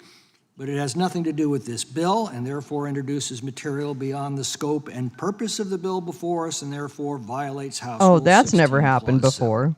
I yield back. Gentleman yields back. Sponsor of the amendment wish to be heard on the point of order? Yes, I do. Gentlelady is recognized. A notable example of an immigrant child exploited by Jeffrey Epstein is Marina Lacerda, who came forward publicly with her story in September 2025. Lacerda was a vulnerable teenager new to the United States living in Queens with her family when she was recruited into Epstein's trafficking ring. She immigrated from Brazil. She was 14 years old. She was struggling financially. A friend introduced her to Epstein under the pretense of a simple massage job that would pay hundreds of dollars. The situation quickly escalated, and Epstein and his associates forced her into sexual interactions. Lacerda has said that she eventually became part of a larger network of girls and young women who were recruited by Epstein in New York and trafficked from abroad. This is a pattern of exploitation, and exploitation survives because people are vulnerable to whatever conditions they are under, including their immigration status. This bill is about immigration and young girls and young children. I would. In fact, the subtitle of the bill is, quote, to enhance efforts to combat the trafficking of children. Would your amendment enhance efforts to combat the trafficking of children? Absolutely, Mr. Ranking Member, because it shows that there is a cost to pay. Why are we letting these people get away? What example does it send? All of these survivors last week, incredibly powerful testimonies, talked about not just what it means for them, but what it means for all the other sexual predators that are out there, all the others that are being allowed to get away with continued trafficking because we don't crack down on this case. So absolutely, and this is germane to this bill, Mr. Chairman. I ask that you rule it germane and you do what is actually right, and then we have a debate on the merits of the amendment. And if you want to vote it down, vote it down. The chair is obligated to follow the House rules. The gentlewoman's amendment does not satisfy the subject matter and fundamental purposes test. Therefore, it is not germane and is out of order. I appeal the ruling of the chair. Gentlelady appeals the ruling of the chair. The gentleman from California moves to table. All those in favor of tabling say aye. Aye. Those opposed, no. No. Opinion of the chair, the ayes have it. Recorded vote, Mr. Chairman. The And really disappointed that we can't asked just for a have recorded vote. The chair will call the roll on the a debate on the tabling- merits of the tabling amendment. motion. Mr. Jordan? Yes. Mr. Jordan votes yes. Mr. Issa? Mr. Biggs? Mr. Biggs votes yes. Mr. McClintock? Aye. Mr. McClintock votes aye. Mr. Tiffany? Aye. Mr. Tiffany votes aye. Mr. Massey? Mr. Massey votes no. Mr. Roy? Mr. Fitzgerald? Hey, Jim, how'd Mr. that Fitzgerald deposition votes go aye. for Mr. you? Klein? Oh, Mr. wait, Gooden? we got an opportunity. Mr. Gooden votes yes. I Mr. got Van the Drew? Jimmy Mr. Jordan Nels? blues. Mr. Moore? Mr. Moore votes aye. Mr. Kiley? I got the Ms. Hageman? Jimmy Jordan, Ms. Hageman votes Jimmy aye. Ms. Lee? Jordan blues. Mr. Hunt? Mr. Hunt votes aye. Mr. Fry? Mr. Fry votes aye. Mr. Grothman? Mr. Grothman votes aye. Mr. Knott? Mr. Knott votes aye. Mr. Harris? Mr. Harris votes aye. Mr. Onder? Mr. Onder votes aye. Nothing will Mr. Schmidt? take these blues Mr. Gill? away. Mr. Gill votes aye. Mr. Baumgartner? Mr. Raskin? No. Mr. Raskin votes no. Mr. Nadler? Jimmy Mr. Nadler votes no. Ms. Jordan Lofgren? Ms. Lofgren votes no. Mr. Cohen? I hope Mr. I don't Johnson? see my name Mr. Johnson in votes the no. news. Mr. Swalwell? Mr. Liu? Mr. Liu votes no. Ms. Jayapal? Ms. Jayapal votes no. Mr. Correa? Ms. Scanlon? No. Ms. Scanlon votes no. Mr. Neguse? Ms. McBath? Ms. McBath votes no. Ms. Ross? Ms. Ross votes no. Ms. Ballant? Ms. Ballant votes no. Mr. Garcia? Mr. Garcia votes no. Ms. Kamlager-Dove? Ms. Kamlager-Dove votes no. Mr. Moskowitz? Mr. Moskowitz votes no. Mr. Goldman? Ms. Crockett? Ms. Crockett votes no. Mr. Correa votes no. Mr. Nels votes yes. Ms. Lee? Ms. Lee votes yes. Mr. Baumgartner? I'm not sure what kind of weed that is. Mr. Baumgartner votes Just yes. a picture, random picture of weed. Mr. Issa, you're not recorded. Mr. Issa votes yes. Mr. Schmidt votes aye. This was for an amendment, I think, to unseal all the Epstein stuff in relation to whatever this trafficking bill is they're arguing. Didn't Jimmy just say Epstein is done because he trusts what Ghislaine and Trump is innocent and coming from someone who trusts? Yeah, exactly. That is child in time. Clerk will report. Mr. Chairman, there are 20 ayes and 16 noes. The motion to table is agreed to. The gentlelady from Wyoming is recognized. Thank you, Mr. Chairman. Kayla's mother is watching this hearing. She cannot figure out for the life of her what Jeffrey Epstein has to do with her daughter. Then I don't think you should speak for Kayla was murdered in Maryland. Where was the ranking member then? What efforts did he make to ensure that no other senseless murder like this happened? I think he's done a lot. Using you the big life hag. and death of Kayla You Hamilton big to haggy score cow. political points I hate against you. the president is absolutely despicable. I read I'm typos going well. to I read try. from the U.S. Department of Homeland Security Office of Inspector General, From the deep purple the report that was issued in lineage. on March 25th of this year, entitled ICE Cannot Effectively Monitor the Location and Status of All Unaccompanied Alien Children After Federal Well, what is Custody. the problem 'Cause with that's them? what the point of this bill is to address.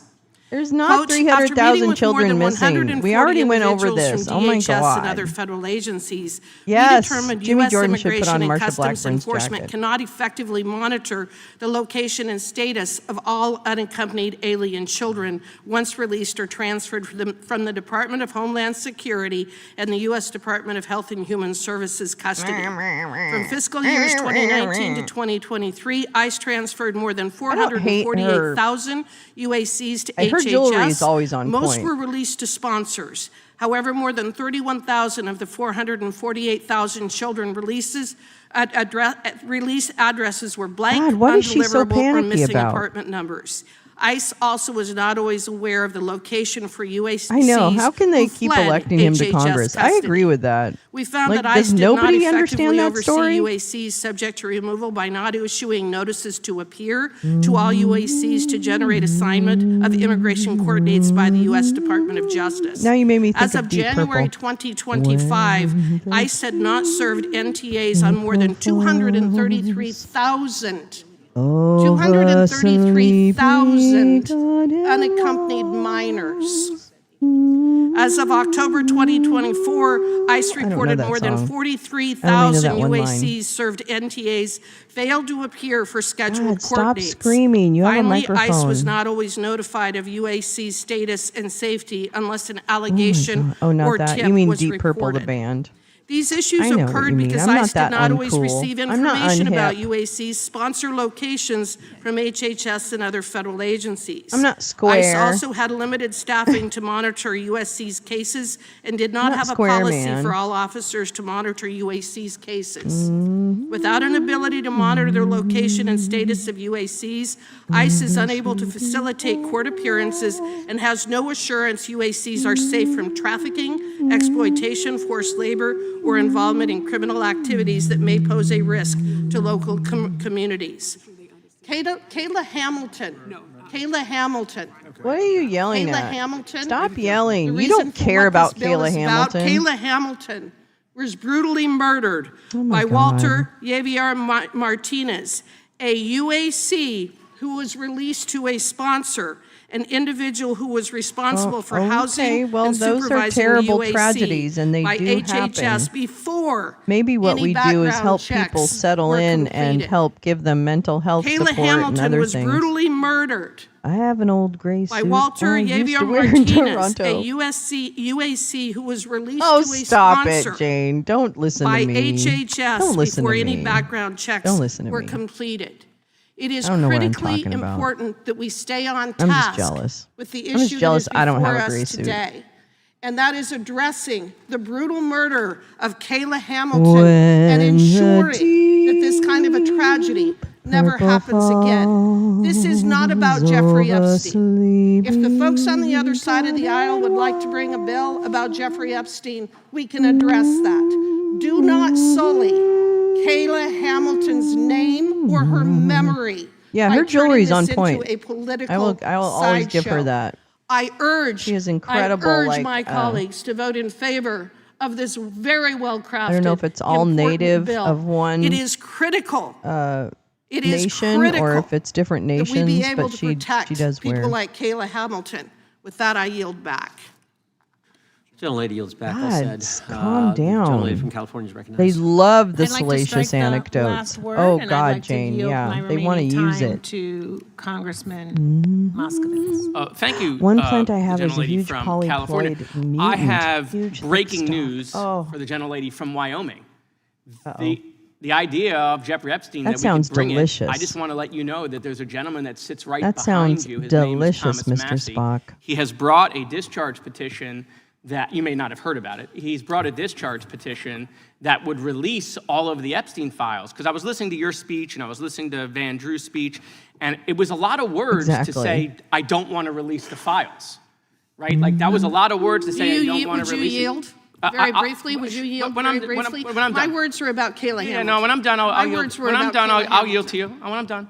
So there's a discharge petition that would release the files. The reason why we talk about it in all these hearings is that we can't believe that you were all for releasing the files until the mothership beamed down the instructions to not release the files. And then all of a sudden, it was a hoax. It's not real. Barack Obama, Joe Biden, right? We're going to send the private attorney to I really want to move grow. Ghislaine I really want Maxwell, to grow. I right? want to We're get a gonna do little all grow of these tent. things. I We're really just want to grow. very surprised. And obviously, Mr. Massey has stuck to his principles. God, Max. And he's had a couple of others do that as well. Everybody else ran. He must be the most ran popular for cover. And restaurant so, in the do Northeast. you want to release the files? And then I'll yield. I mean, it's a yes or no. And then will you sign the Massey petition? Will you yield? I will. Yes. Oh, I'm sorry. I Say your- got to yield back to the. I got to yield back. I'm sorry. I'm not going to yield. I want to take some of my time because it's also very simple. Like I said before, release the files, put it out there, pop the balloon, let out all this air. I too would like to get to the point where we could discuss the underlying bill. There's a lot of problems with the underlying bill. But when we met with the survivors, they said, we want transparency, we want action, we want accountability. We don't know why there's a flyover happening at the exact same time we're holding a press conference. We don't know why members outside of those in the Women's Caucus and a few other brave folks don't want to meet with us and hear our story. We don't know why we're getting thrown under the bus and treated as if we are perpetrators. And I don't know why either. We come into this committee, the Judiciary Committee, which is supposed to be about justice.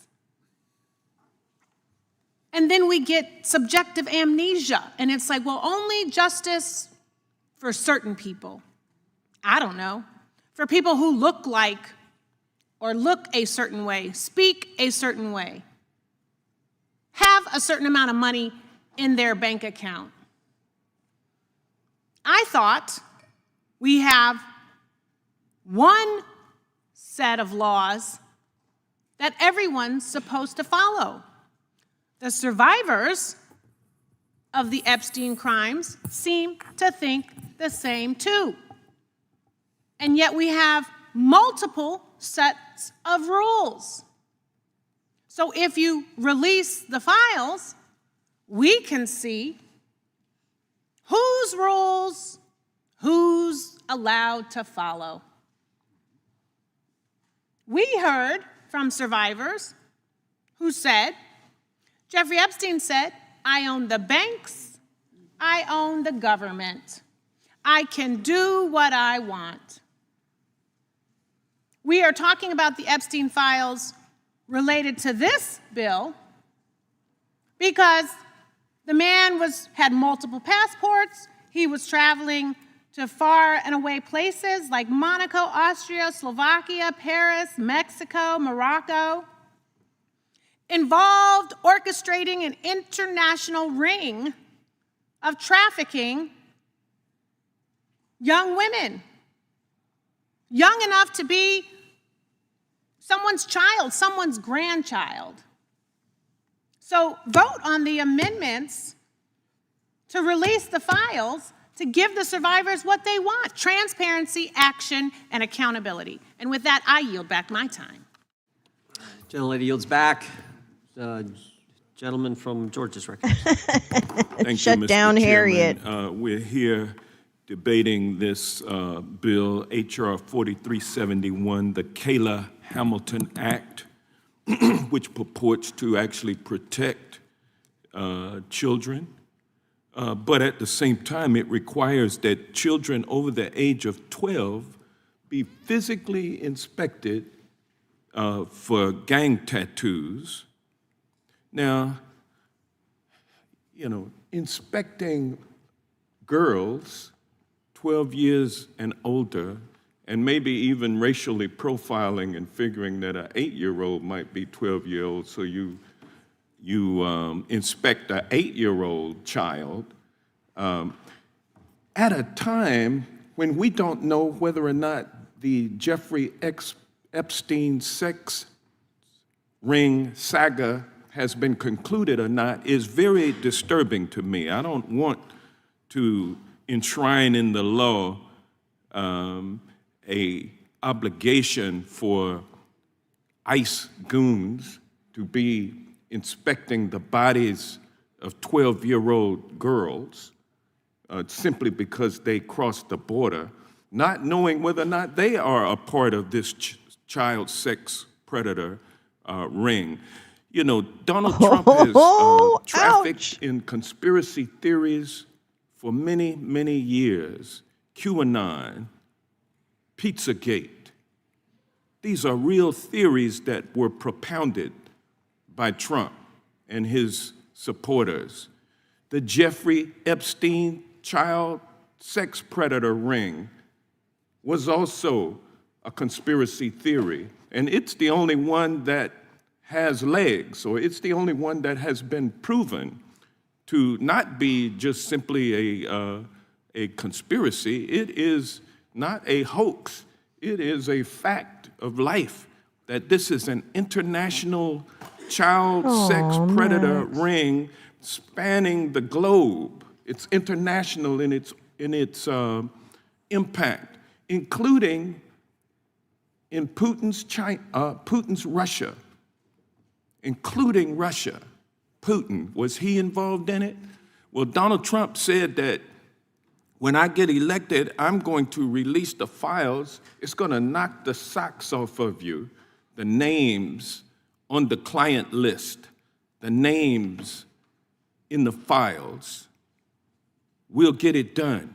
And so they come into office. Pam Bondi says on national TV, I've got the file on my desk. I'm going to review it and release it. But then shortly thereafter, within days thereafter, suddenly she takes the opposite approach.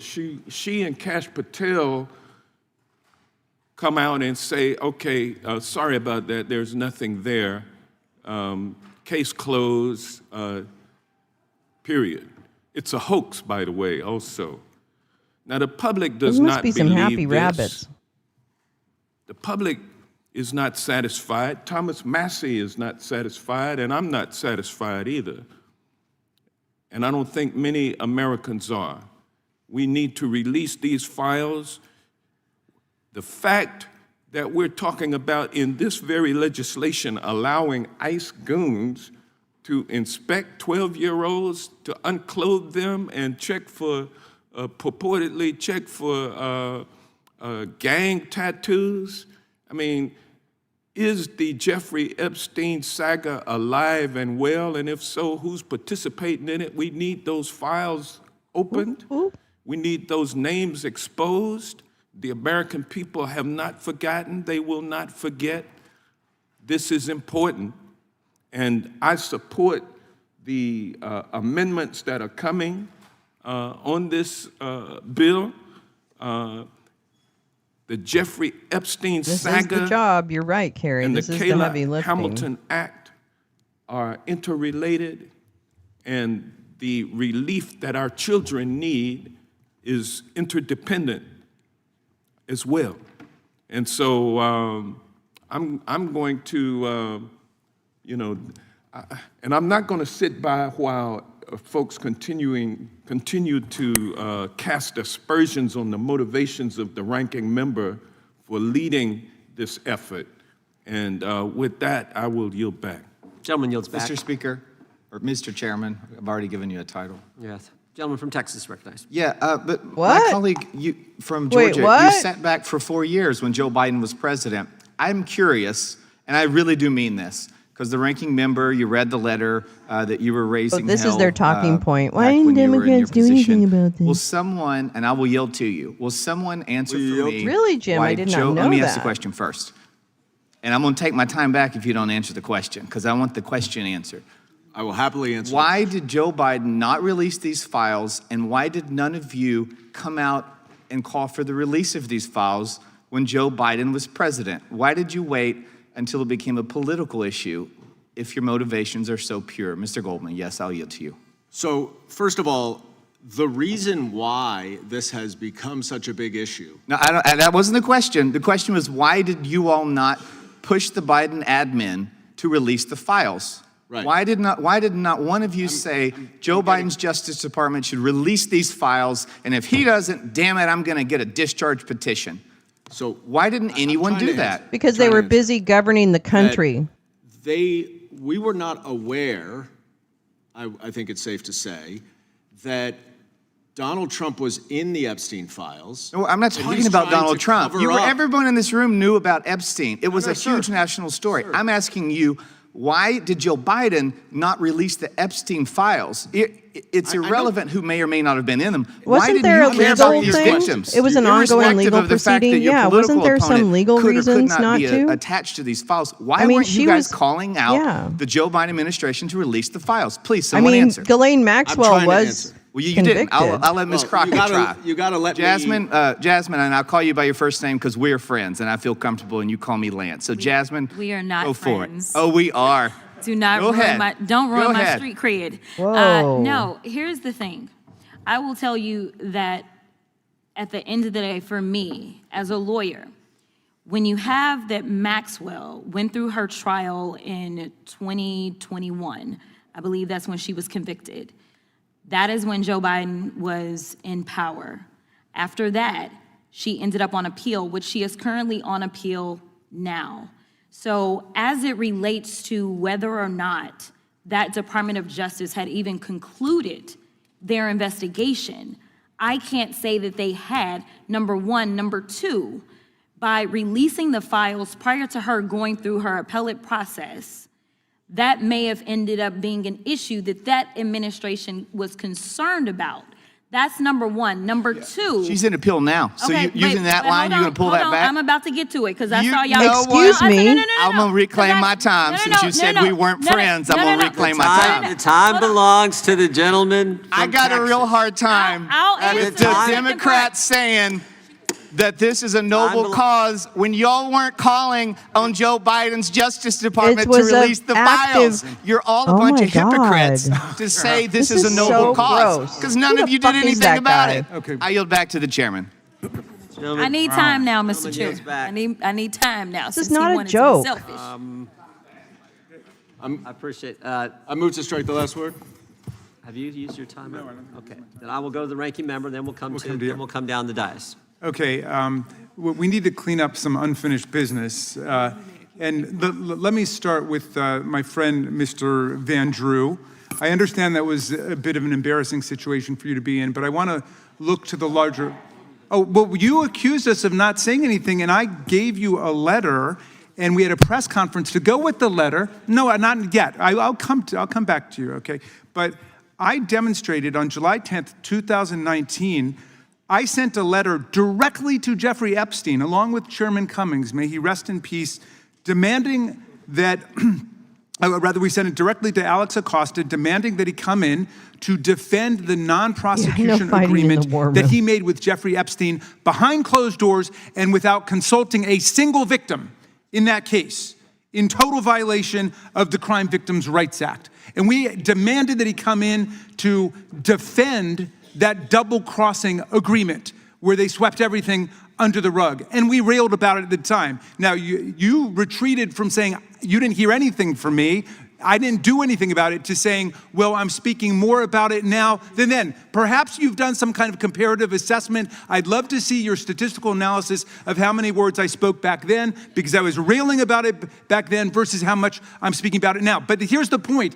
All of this point, the point you just made, the point Mr. Gooden made, is a ridiculous, absurd, and humiliating distraction from the substance. In other words, you guys all agree that it should be released. In fact, you are on Mr. Massey's bill. You're on the bill. So you're saying it should be released, but you're upset because you think we're speaking about it more now than we spoke about it during the Biden administration? Give me a break. The Biden administration prosecuted and convicted Maxwell. She went to jail for 20 years. Wait, I'll come back to you, Mr. Van Drew. Listen to what I'm saying. You want to whine about the Biden administration? She was prosecuted under the Biden administration. That's why she's in prison now for 20 years. It wasn't the Trump administration, it was the Biden administration. We had every reason, as the distinguished gentle lady from Texas says, to believe that the investigation was still ongoing. And in fact, we learned more about it from Donald Trump, who was Epstein's best friend for more than 10 years. So he said there's more there. He said it's all got to be released. All the Republicans were railing about the fact it got to be released. We said we agree. I've been talking about this for 6 years, and I'm going to enter this into the record. And we had a press release and a press conference to go with it, which I'm going to introduce as well. So don't give me that nonsense about how we didn't care about child sex abuse and human trafficking before. Okay, that's number one. Now, number two. The Trump administration today is dismantling the anti-human trafficking operations of the United States government, okay? DOJ wiped out USAID, which was a very important force in attacking human trafficking networks around the world. They basically gutted at the U.S. State Department the Office to Monitor and Combat Trafficking in Persons. Now you say, all of my colleagues over there say, we all hate human trafficking. We're all opposed to the abuse of children. Really, then work with us to restore all of the funds that have been wiped out by the Trump administration. Can we do that? So this is not just like polemical games back and forth, which are not going so well for you today. I gotta admit, Mr. Van Drew, if you just want to point fingers, it's not looking good for your side. Why don't you come aboard and say, let's restore all of the funding that was wiped out from the State Department, the Office to Monitor and Combat Trafficking in Persons, How often have I said it? And all of the law enforcement personnel who've been reassigned from doing human trafficking work to doing the kinds of immigration raids that have the country up in an uproar now. And I'm happy to yield to you for a second so you can respond to why you mischaracterized my record on this. Mr. Raskin, thou protestest too much. You only talked about a plea deal in that letter. You never talked that I've seen about releasing the files, period. And let's really get back to the subject. The prosecutions, this is my time, I'll reclaim my time. Yeah, the reason for that is because the prosecutions were ongoing. As I just taught you a second ago, it was the Biden administration's Department of Justice that brought the prosecution against Ghislaine Maxwell. Back to you. This could have been done for years. My point is, and it's consistent, all the moral indignation, all the righteousness, all the speeches, probably many of you have spoken more about it today than you did in your entire career. That's the reality. Do you want the file released? We're claiming my time. Mr. Van Drew, I'm happy to yield to you for this purpose and this purpose only. Do you demand the release of the entire Epstein file? The whole world's watching. Do you or do you not? I'm a co-sponsor of the bill. But okay, will you sign the discharge petition today? That's a different issue. No, I know. That's why I'm asking it to you. That should go through a proper way so that we don't hurt innocent people. No, proper is going through committee and then going through the process of innocent voting it on people. The floor. I said that when I co-sponsored it, and I say it now. The bottom line is you're talking about it more than you ever did. It's political. Time of the gentleman. Oh, shut the fuck up. Time has expired. Does the gentleman from New Jersey speak additional time? Only just quickly to say, and thank you, Mr. Chairman, that what I'm trying to point out is here, everyone cares about the issue. We on the Judiciary Committee but they're not willing to do anything about it. But you're just focusing purely on a political issue. And it isn't consistent. I don't see the moral indignation, the moral righteousness, the purity of heart that you're professing to have. Well, is the issue right or wrong, though, sir? You're one of the brightest people Mr. Chairman, he already struck the last word. Are you giving him a second? Are we all getting a second 5 minutes? I did not realize that Mr. Van Drew already spoke on the bill. We are on the bill. The gentlelady is correct. Well, the gentleman from I apologize. The gentleman from Alabama is recognized to yield to the gentleman from New Jersey. Mr. Chairman, I'll yield to Ms. Hageman, unless, Jeff, are you finished? Simply said, if you analyze this fact by fact, the reality is that they're in a much different place now than they were before there was a change of presidents. We all want to see the information released, and it will be in an appropriate way. I yield back. I want to yield to Ms. Hageman. The lady from Wyoming is recognized. Thank you. Say her name. Kayla Hamilton. Say her name, Kayla Hamilton. I'm going to go back to referring to the U.S. Department of Homeland Security Office of Inspector General report, because that's what this discussion is about. And as it's already been determined, the issues associated with Jeffrey Epstein are not germane to this bill. So I'm going to focus specifically on what this bill is about and why it is necessary. According to this report, ICE did not have accurate or complete addresses for all UACs released or transferred from DHS and HHS custody. Of the 448,820 UACs the indignation is just so gross. I know Turncoat Van Drew got elected as a Democrat and switched party. Yep. Most UACs were released to sponsors. According to the joint concept of operations between DHS and HHS, HHS ORR should provide UAC's addresses to ICE upon release to sponsors. At multiple enforcement and removal operations locations we visited, meaning the authors of this report, officers noted a recurring concern about receiving incomplete or commercial addresses for UACs instead of residences. For example, ERO officers at one location estimated addresses were incorrect 80% of the time. Let that sink in. The addresses where unaccompanied minors were released by the Biden administration, the addresses were incomplete or incorrect 80% of the time. During one site visit, the audit team and ERO officers attempted to locate 2 addresses where HHS frequently released UACs. However, these addresses did not exist. In fiscal year 2023, HHS ORR released 34 UACs to these non-existent addresses. Of the 34 UACs released to these 2 addresses, only 2 were in immigration proceedings, one of whom subsequently failed to appear in court, similar to Walter Javier Martinez, who murdered Kayla Hamilton. Finally, ICE was not always aware of the location of approximately 600 UACs whom HHS reported to ICE as fleeing HHS custody from 2019 to 23. One UAC fled 5 times in 1 year.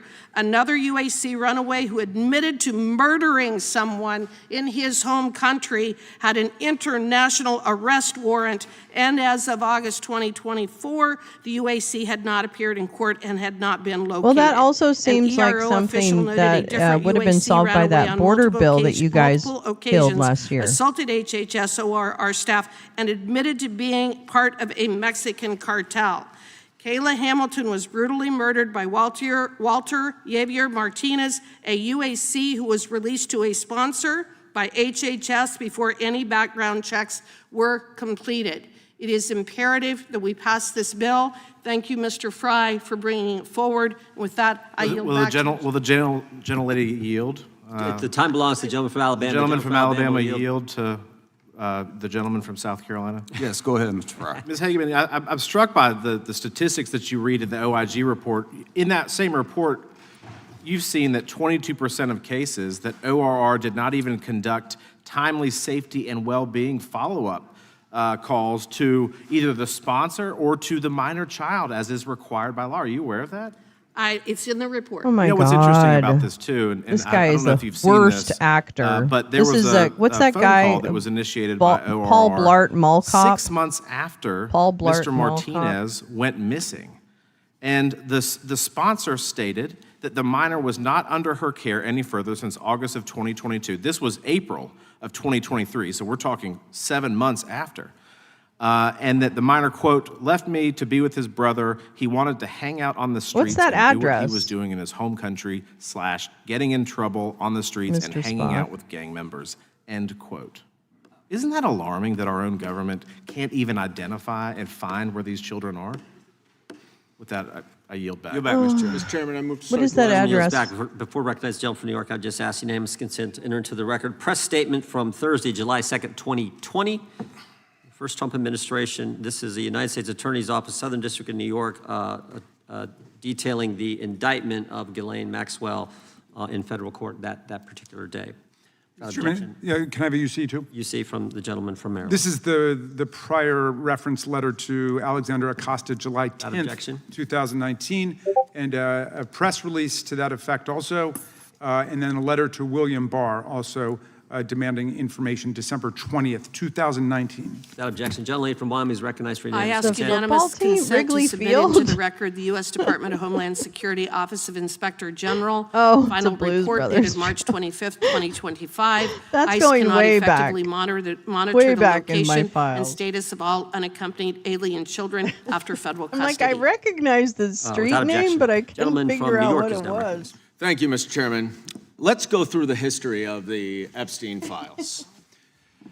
During the Biden administration, this was cause celeb number one for the extreme MAGA right, that there was some massive conspiracy to hide Democratic political involvement in Jeffrey Epstein's sex trafficking ring.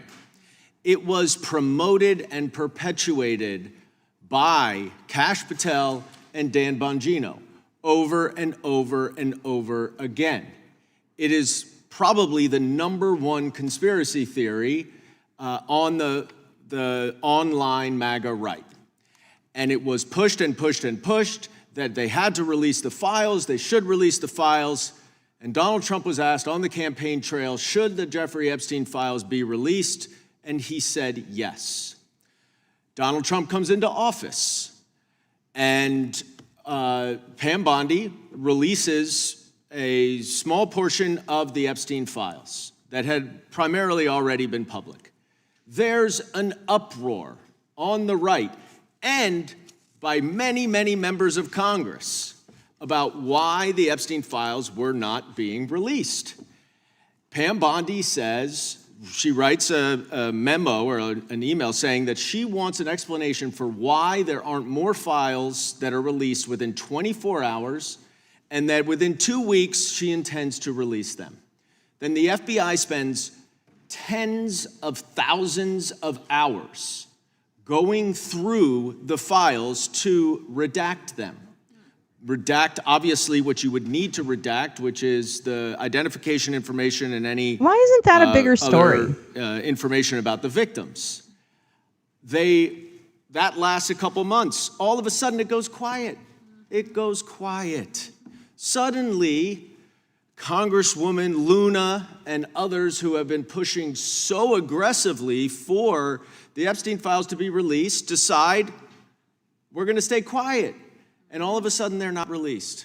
Well, what do we learn next? Oh, we learn, actually, this whole right-wing conspiracy theory is BS. It is bogus, and Donald Trump is in the Epstein files.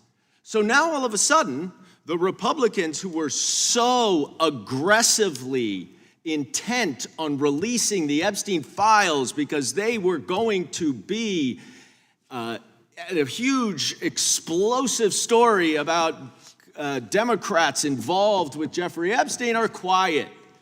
So the irony of these Republicans accusing the Democrats now of only being interested in this is for political purposes is so thick that it is almost sucking us into the quicksand. But let's go a step further. Let's go a step further. Because now the cover-up is getting so deep and so intense that this committee, which has oversight over the Department of Justice and would ordinarily be the one that is doing this investigation, is running away from it. Why? Because Chairman Comer is the useful idiot who will do the cover-up for Donald Trump. And what does that mean? Oh, well, now there is an oversight investigation, but you know what they're not asking for? Those kind of comments, and he knows that. Gentleman's recognized. Now, the oversight committee is doing an investigation, but you know what they're not asking for? You know what you did not put in the rule to confirm that investigation?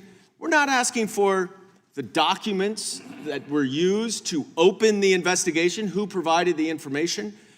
They're not asking for witness statements, victim witness statements. They're not asking for recordings that may exist. They're not asking for any of the evidence that might include Donald Trump. And rather than acknowledge that you're just trying to cover up for Donald Trump's knowledge and involvement in the Jeffrey Epstein scheme, you're trying to accuse us of being interested. And there's one more point that I will say quickly.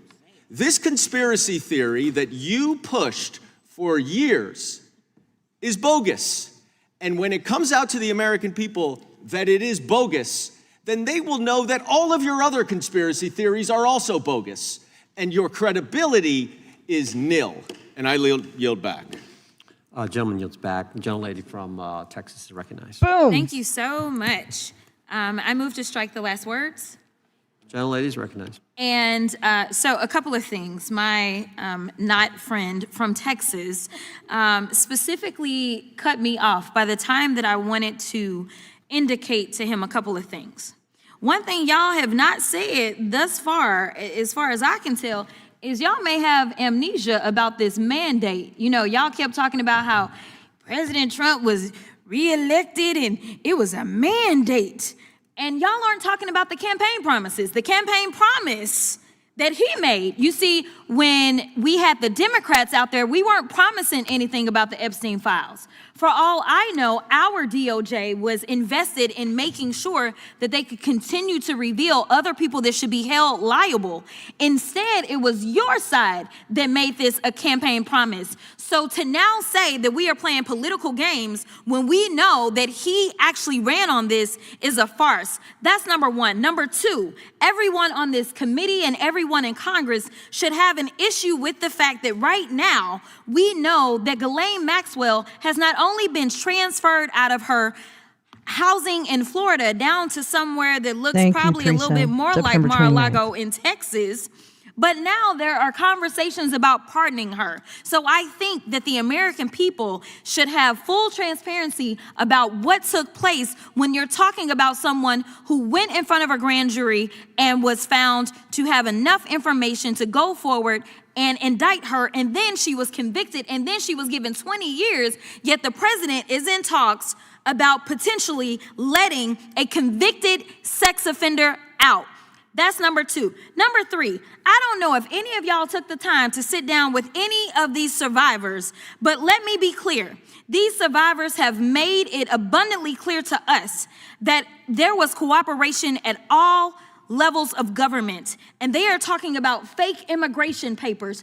And they're talking about fake modeling agencies. For all we know, there are people that are still embedded in our federal government that allowed for this to take place, that were profiting from this. So yes, this is relevant to what we're talking about. The fourth thing that I want to say is I'm tired of y'all cherry picking one horrible event. Because that's what y'all do. Y'all find one terrible situation that took place, and then you say that person's name, and you wear it out, and you make it political.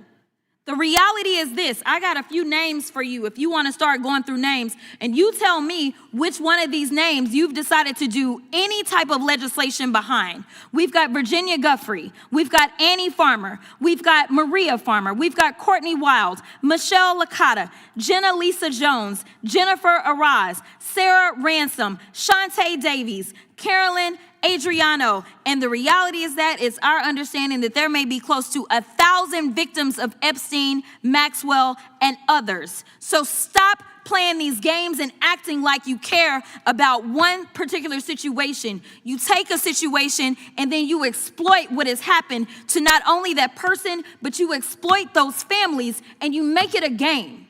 Stop just throwing a random dead person's name on something for your own political expediency. If you want to start talking about actually solving something, then maybe we should go to the other campaign promises, the ones that allegedly gave y'all a mandate. When he said he was going to lower prices on day one, yet that didn't happen. When he said that he was going to be ending wars on day one, yet that didn't happen. Where he said that he was going to save the American people, yet that didn't happen. Because as we know, in that big ugly bill that every single one of you voted for, except for Mr. Massey, because he seemingly is the only one that's got any sense over there, y'all voted for that bill.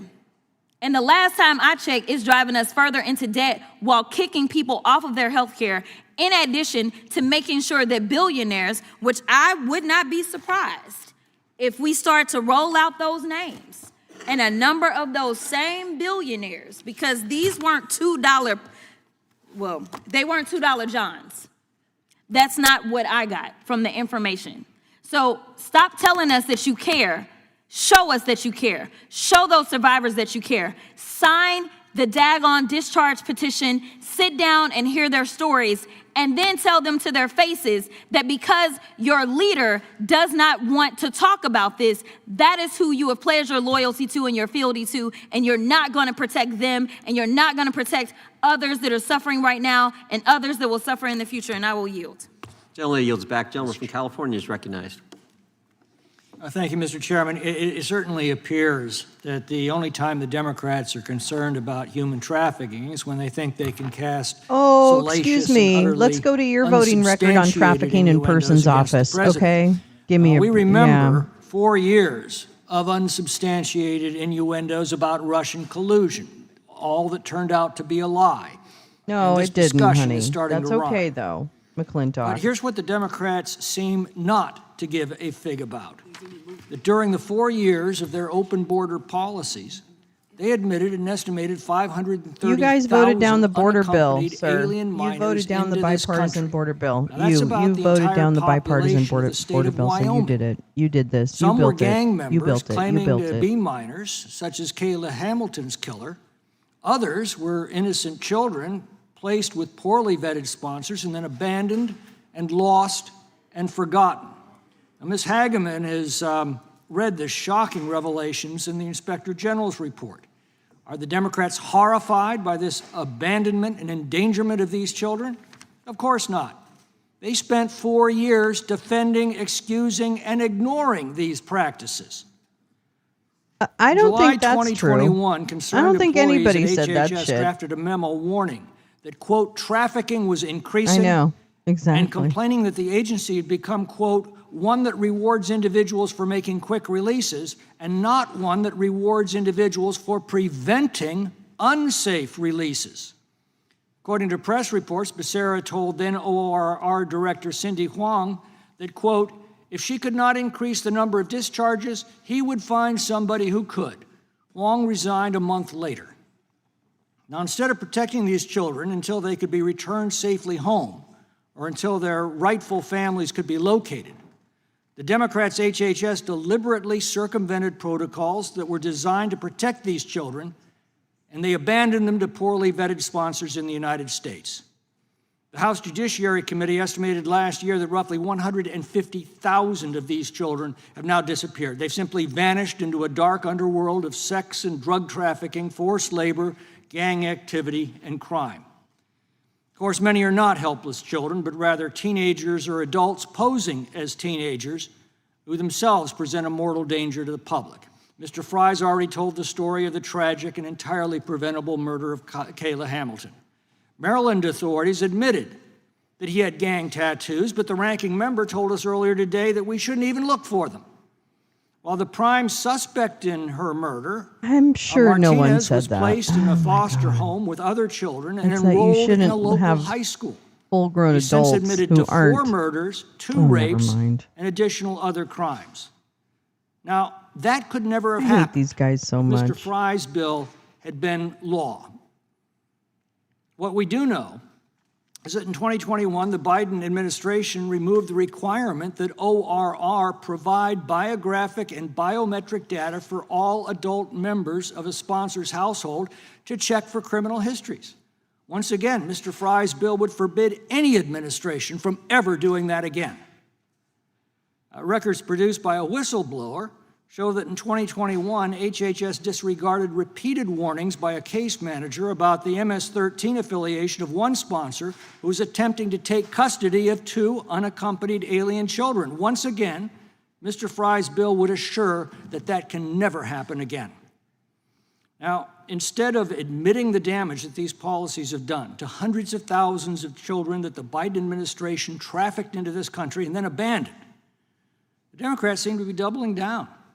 Even now, with the tragedy of these policies is becoming graphically clear, the Democrats still defend them, or at least distract from them.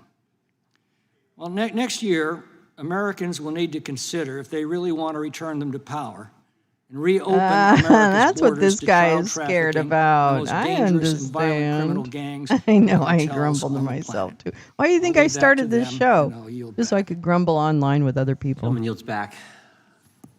Gentleman from California. Move to strike the last word. Gentleman's recognized. I have listened to my colleagues in this Epstein debate on the Republican side ask over and over, why did the Democrats say nothing during the Biden administration? I've heard TV anchors ask. In fact, I was asked this morning the same question.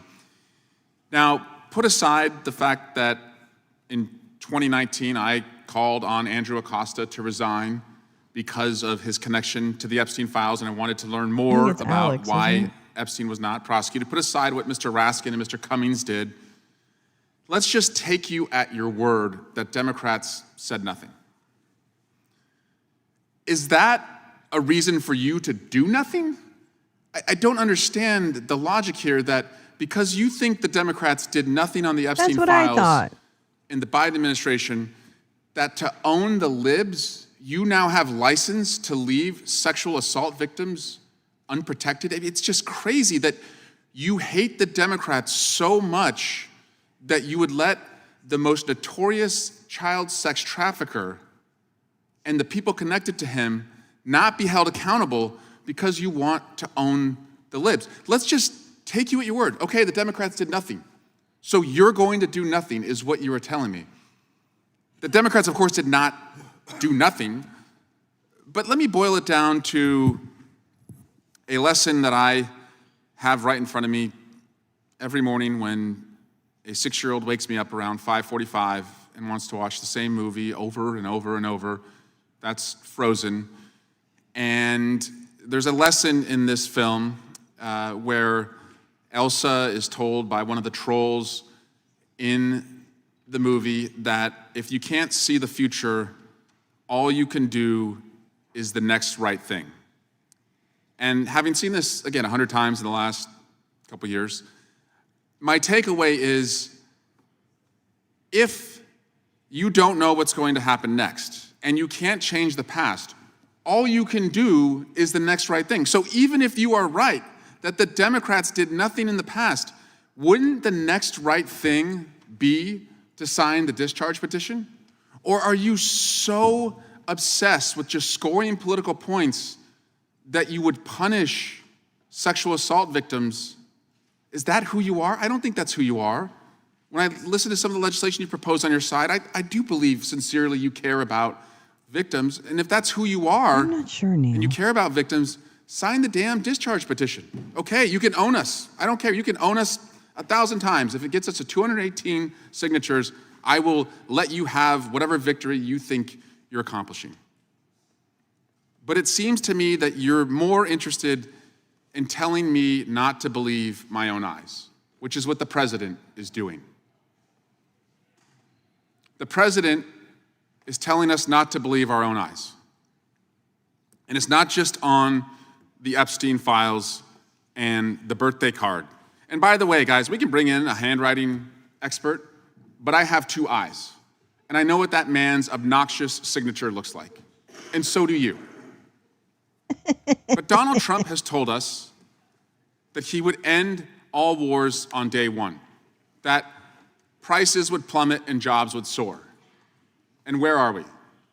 Ukraine has never been weaker. We've never seen more jobs lost in America since Donald Trump was last president. Even conservatives are complaining about how expensive grocery prices are. And even his own health, he's trying to tell us not to believe our own eyes. Joe Biden looks like an Olympic athlete compared to a man who is hiding his illness. Donald Trump is a broken man who has broke his promises.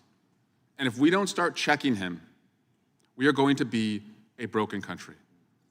So my friends, if you sincerely believe that Democrats dropped the ball and did not do enough under the Biden administration, then join us now in doing the next right thing and sign the discharge petition.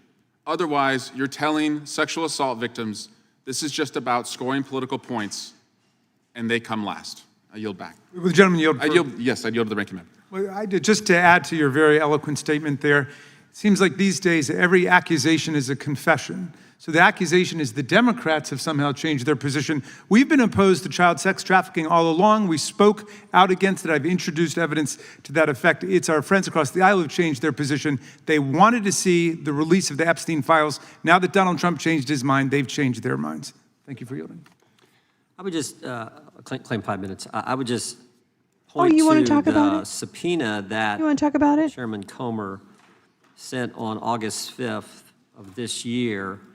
I'm just going to read it. Now, frankly, I'll ask unanimous consent to put it in the record here. In schedule to subpoena, in accordance with the attached schedule instructions, you, the Honorable Pamela J. Bondi, in your capacity as Attorney General of the United States, are required to produce the following documents and communications that are in your possession, custody, or control in unredacted form, except for redactions to protect the personally identifiable information of any victims, for any child sex abuse materials defined by the Department of Justice manual, or any other redactions required by law.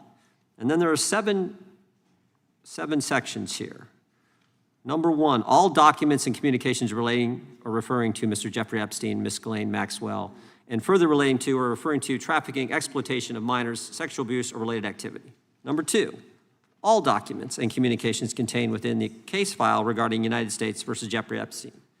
Number 3, all documents and communications contained within the case file regarding United States versus Ghislaine Maxwell. Okay, so what happened? You guys were in power. Why didn't you get it? Maxwell. Number 4. This is not the flex you think it is, Jimmy. All documents and communications contained within the file pertaining to the investigation of Mr. Jeffrey Epstein by the U.S. Attorney's Office for the Southern District of Florida that resulted in the 2007 non-prosecution agreement between the U.S. Attorney for the Southern District of Florida and Mr. Epstein. So this would answer what Mr. Raskin, I think, has raised real questions about multiple times in today's hearing. Number 5. All documents and communications relating or referring to United States versus Jeffrey Epstein, United States versus Ghislaine Maxwell, and the investigation of Mr. Epstein that resulted in the 2007 non-prosecution agreement between the U.S. Attorney for the Southern District of Florida and Mr. Epstein. Again, answering, I think, getting to the information that Mr. Raskin seeks. All documents, number 6, all documents and communications between the Executive Office of the President, including the Executive Office of President Joseph R. Biden Jr., and the Department of Justice relating to or referring to United States versus Jeffrey Epstein, United States versus Ghislaine Maxwell, and the investigation of Mr. Jeffrey Epstein that resulted in the 2007 non-prosecution agreement between the U.S. Attorney for the Southern District of Florida and Mr. Epstein. And number 7, all documents and communications relating to or referring to the death of Mr. Jeffrey Epstein. So seven but different bullet points. Every single one starts with the word all. I think the gentleman from New York earlier said that this wouldn't get the documents that started. Yes, it would. This covers everything. And the Oversight Committee has subpoenaed all that information. And it's coming in. I think there's 30,000 pages coming in, but it's a rolling production. This is the typical way it works. We've done a lot of investigations around here. It's always a rolling production. So I think we're going to get the material. That's Oversight Committee's doing it. It's unfortunate that Mr. Goldman made the comments he did about the very fine chairman of the Oversight Committee, but he is getting the information that the American people asked where for are and they? that many If you members guys are have so demanded powerful, for a long where time, are they? including members on the Democrat side. So I'd ask unanimous that be entered into the record. Who seeks recognition? I have an amendment after that. Gentleman from South Carolina is recognized, and then we'll come to the gentlelady for her amendment. Thank you, Mr. Chairman. I want to be clear about what we just heard a few minutes ago from Ms. Crockett from Texas, that we are doing a bill on some, quote, random dead person. This person was a vibrant soul, had a life. I was hate pursuing this a guy. degree. This guy is She's not going to some end random up dead with person, bad. but she's a symptom of a larger problem, which you guys have ignored for years. What? Which is that we're going to import and fling open the gates. You didn't of vote our for the southern bipartisan border and allow bill, these bitch. individuals to come into this country. That we're not going to vet them. That we're not going to ascertain Nobody is about voting for where that, they you land, stupid cunt. and that we're not even going to follow up. The gentlelady from Wyoming introduced into the record a Homeland Security report. There's a Health and Human Services report about all of the systemic failures of the last administration. And the flippant and, quite frankly, callous response by the gentlelady from Texas is that she's just some random dead girl. Now, she just walked out of the room, so I guess she didn't want to hear this. Somebody but her punch mother, him. if you want to talk to her mother, which I encourage you to do so that you understand who she was, here's a quote from her mother that she was texting with me. Kayla talked a mile a minute like a hummingbird. She loved animals, especially her cat Oreo. She cared about the homeless. She loved her mommy. She treasured her family and friends. She loved God and loved going to church. She loved her birthday and Christmas. She loved the beach and the pool and swimming. Her voice and laugh carried across the room, even when the room Stop was acting like you guys She are the loved only music people and who loved to care have about fun. women, She when in lived every fact day to women the are fullest. dying in parking And boy, lots did that girl because love to you want a And I virtue can go on signal and on. This to was a your young Christian lady donors. who was pursuing a degree as a veterinarian. She wanted to help Shut the people. fuck She up. wanted to live her life. She wasn't some You're random denigrating her memory. dead person that we just plucked out of a hat. She is a symptom of a larger problem that She you have is ignored. We had a a field hearing, my poster first term in child. Congress. Not a single We're using damn her as Democrat a showed up poster child. to look at the open border lawlessness Ah, caused by thank this you, Meowing. administration. Moving to strike So the while you last word sit is a here procedural quietly for method the of last 4 adding a years pro when Joe forma Biden and amendment Kamala that Harris allows 5 allowed minutes and of tacitly speaking, sanctioned but does the not otherwise trafficking of hundreds substantively of thousands modify of the children across legislation the under border, proposal. I think it's pretty dang you. shameful. You said nothing For while instance, young girls before and this boys were turd raped started and otherwise speaking, you could abused by hear their Crockett say smugglers she and wanted to traffickers. propose an You amendment, didn't so even she'll raise have a to move finger to to strike the help last when the word New York and Times, speak of all 5 more places, minutes. not really Got a it. bastion of conservatism, exposed the labor trafficking of unaccompanied minor children. There were no consequences to the actions of the last administration, and you just buried your heads in the sand. So Kayla Hamilton wasn't a random dead person. How dare he? How She was dare one he? of many people who have been victimized by the lawless border problems created by the last administration. And you refuse to acknowledge it, and that's shameful. With that, Mr. Chairman, I yield back. Shut up. Gentleman yields back. Gentlelady from Texas, I believe, seeks recognition. Gentlelady is recognized. Yeah, she's going Thank you, Mr. Chairman. I have an ram her amendment foot after up your this. asshole. Amendment to the amendment and Gentleman then from Wisconsin I reserves love point it. of She's order. not even going to address the Major bullshit. Amendment She's will be going to go, considered yeah, I as want read. my The gentlelady amendment is offered recognized to up. explain her amendment. My amendment today would strike the provision of this bill that will require the Secretary of Health and Human Services, who we know is incompetent, to conduct body examinations of unaccompanied children aged 12 and over to see if they have gang markings. I don't know what your obsession is subjecting kids to government-mandated strip searches, but it needs to stop. Now, I want y'all to take a second and really think what you're trying to force little kids to go through. This has to be the 3rd time y'all have tried to push a bill that would give the federal government legal authority to put kids in compromising, traumatizing situations. Whether it's immigrant kids or trans kids, every chance you get, it seems like you want to force the government to look at little kids' bodies. Now, let me put this differently. You want to give some stranger, a federal government employee no less, for all of you small government folks over there on the other side of the aisle, free reign to examine little 6th or 7th graders for some obscure thing that isn't even conclusive evidence that they're in a gang. Exactly. I mean, this is kind of insane. This provision is just another example of the hypocrisy coming from my colleagues on the other side of the aisle. Y'all love to talk a big game when it comes to protecting kids from harm and trauma, but the fact is, it's all an act. Because if Republicans really cared, y'all wouldn't be refusing to release the Epstein files and bring justice to the victims of human trafficking and assault. And I do want to make sure that I put a little asterisk here. Everyone is talking about how great Comer is doing and this and that.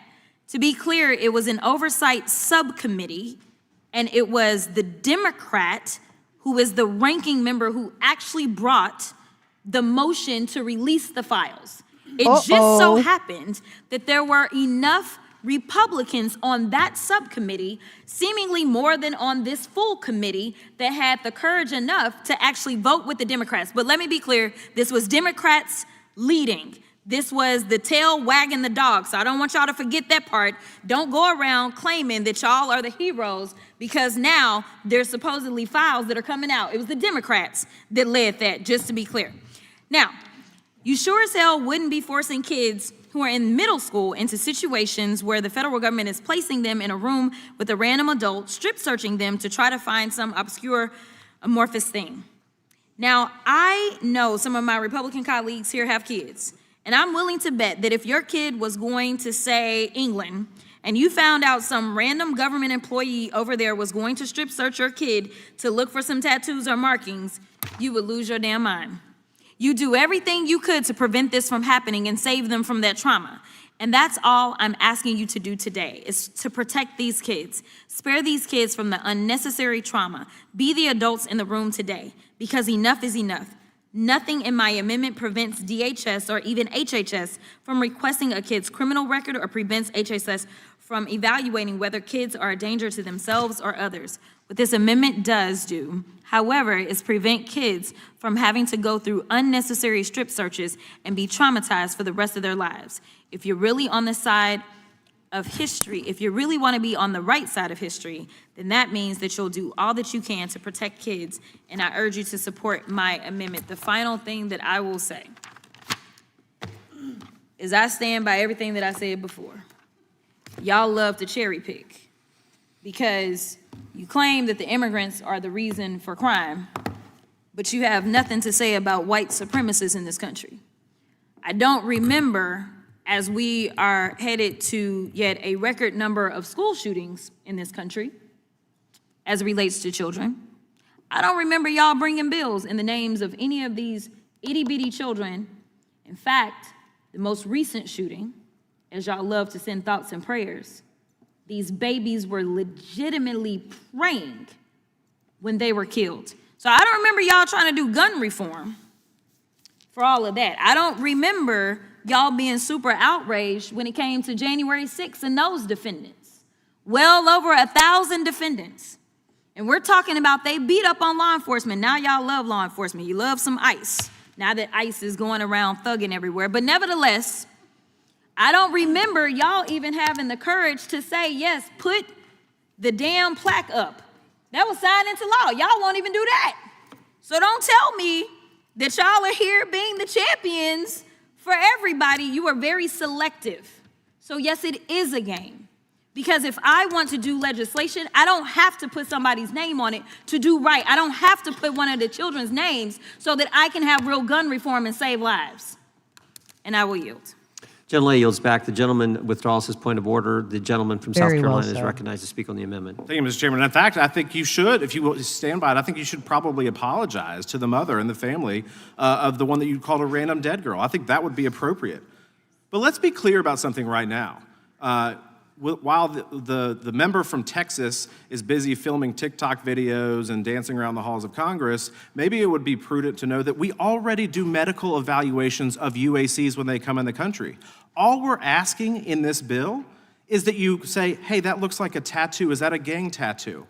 There's no material change other than that is a tattoo, that's a gang tattoo. And if we had done that, Kayla would still be alive. You know, the random dead girl that you just called out.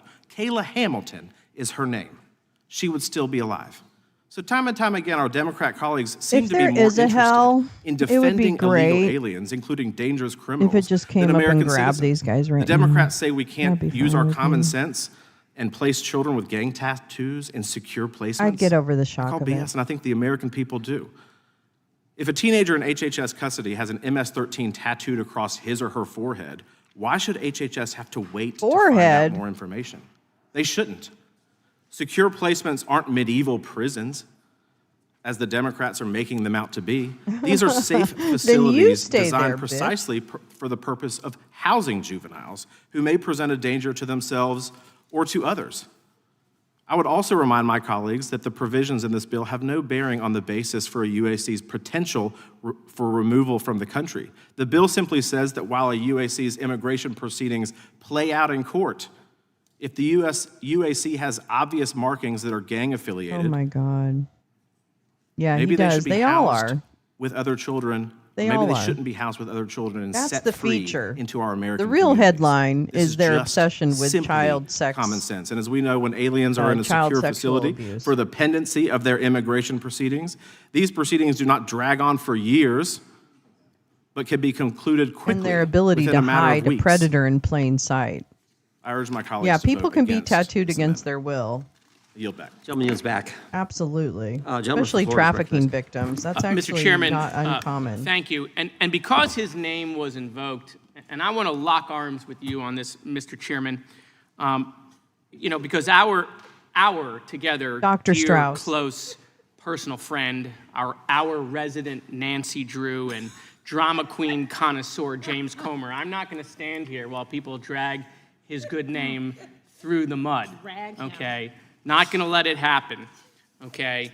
We all know the good work that he has been doing in oversight that clear... With the gentleman, just for a second.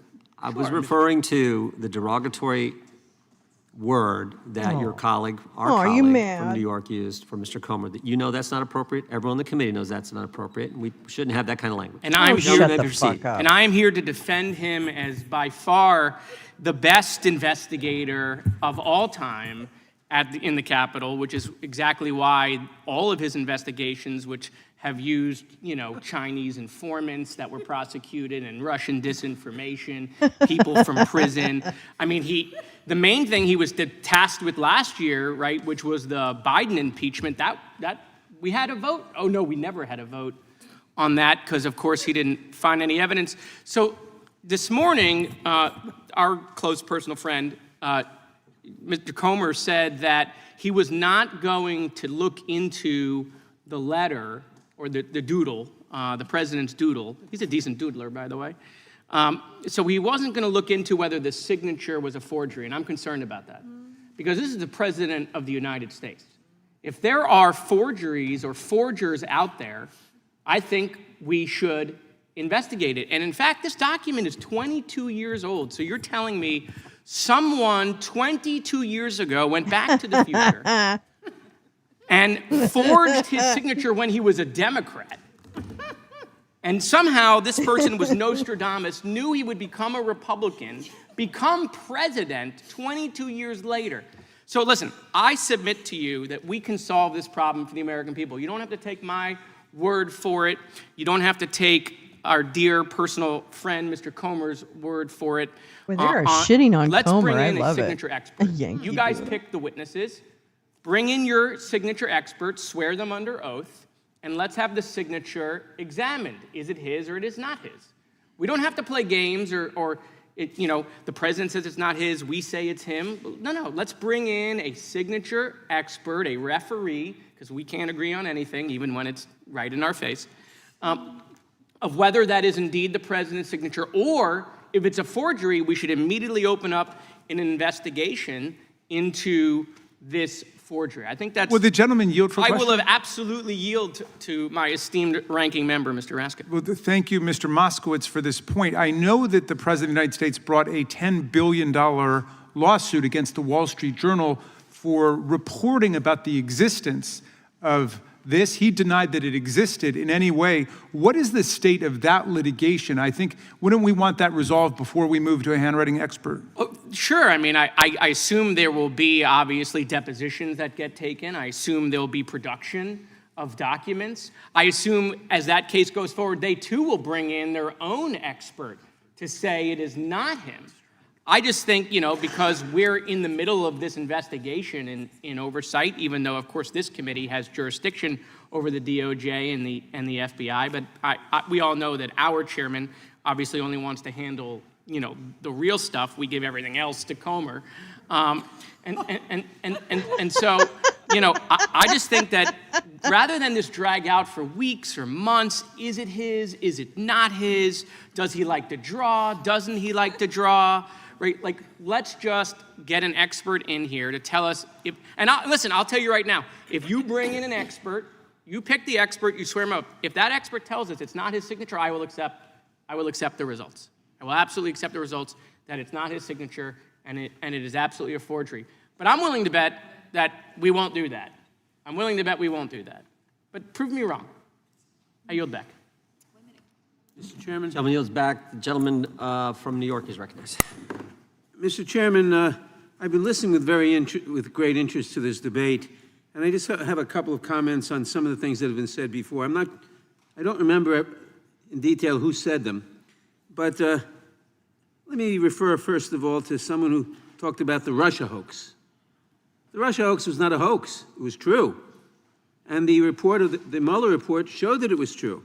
And not only did the Mueller report show that it was true, but Donald Trump said it was true. What else did he say when he got up during the 2016 campaign and say, Russia, if you're listening, let me have the Clinton emails. That's one comment. The other comment is more to the point on this bill. This bill says if they have a gang tattoo. Well, the fact is we don't know what gang tattoos are unless it says in somebody's forehead MS-13. Repeatedly, people have been arrested or sent to CICOT in El Salvador to be detained for life and tortured because they had a soccer team logo on their tattooed, or for other things tattooed. People assume, our government authorities, some of them, the Trump administration seems to assume that they know what gang tattoos are. But the fact is they don't. And we've seen repeated mistakes. And no one should rely on tattoos. If you think someone has committed a crime or someone is a member of a criminal gang, prove it. Prove it in a court of law. Don't just assume it because of a tattoo, which is evidence by itself of nothing. I yield back. Wait, no, I don't yield back. Yeah, well, the gentleman yield. Gentleman Thank you kindly. I just want to pick up on your point about the Russia hoax matter, because I think that the deployment of this phrase conflates two very different things.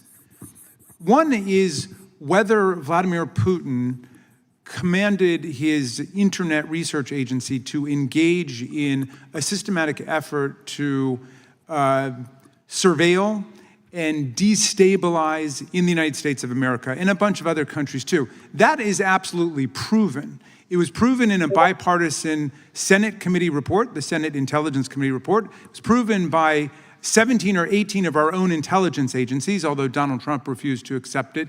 And there were actually people who went to jail for that. So anybody who thinks that the Russia hoax means that Russia was not involved in trying to affect the 2016 election, just as it did in the subsequent elections, you're wrong. You're flat out wrong, and you're contradicted by the facts. So it's the other issue, the question of collusion, which of course is not even a legal concept, or the question of conspiracy. There was certainly no conspiracy shown between Donald Trump and his lieutenants and the Russians. There were lots of meetings shown. That's in the Mueller report, as the former chair of the Judiciary Committee just pointed out. There were tons of meetings that took place, and there were various people within the Trump hemisphere who actually went to jail for lying about their contacts with the Russians. So don't cover that up. And Mueller identified all of those, but he could not find, he said, evidence of an actual conspiracy that took place.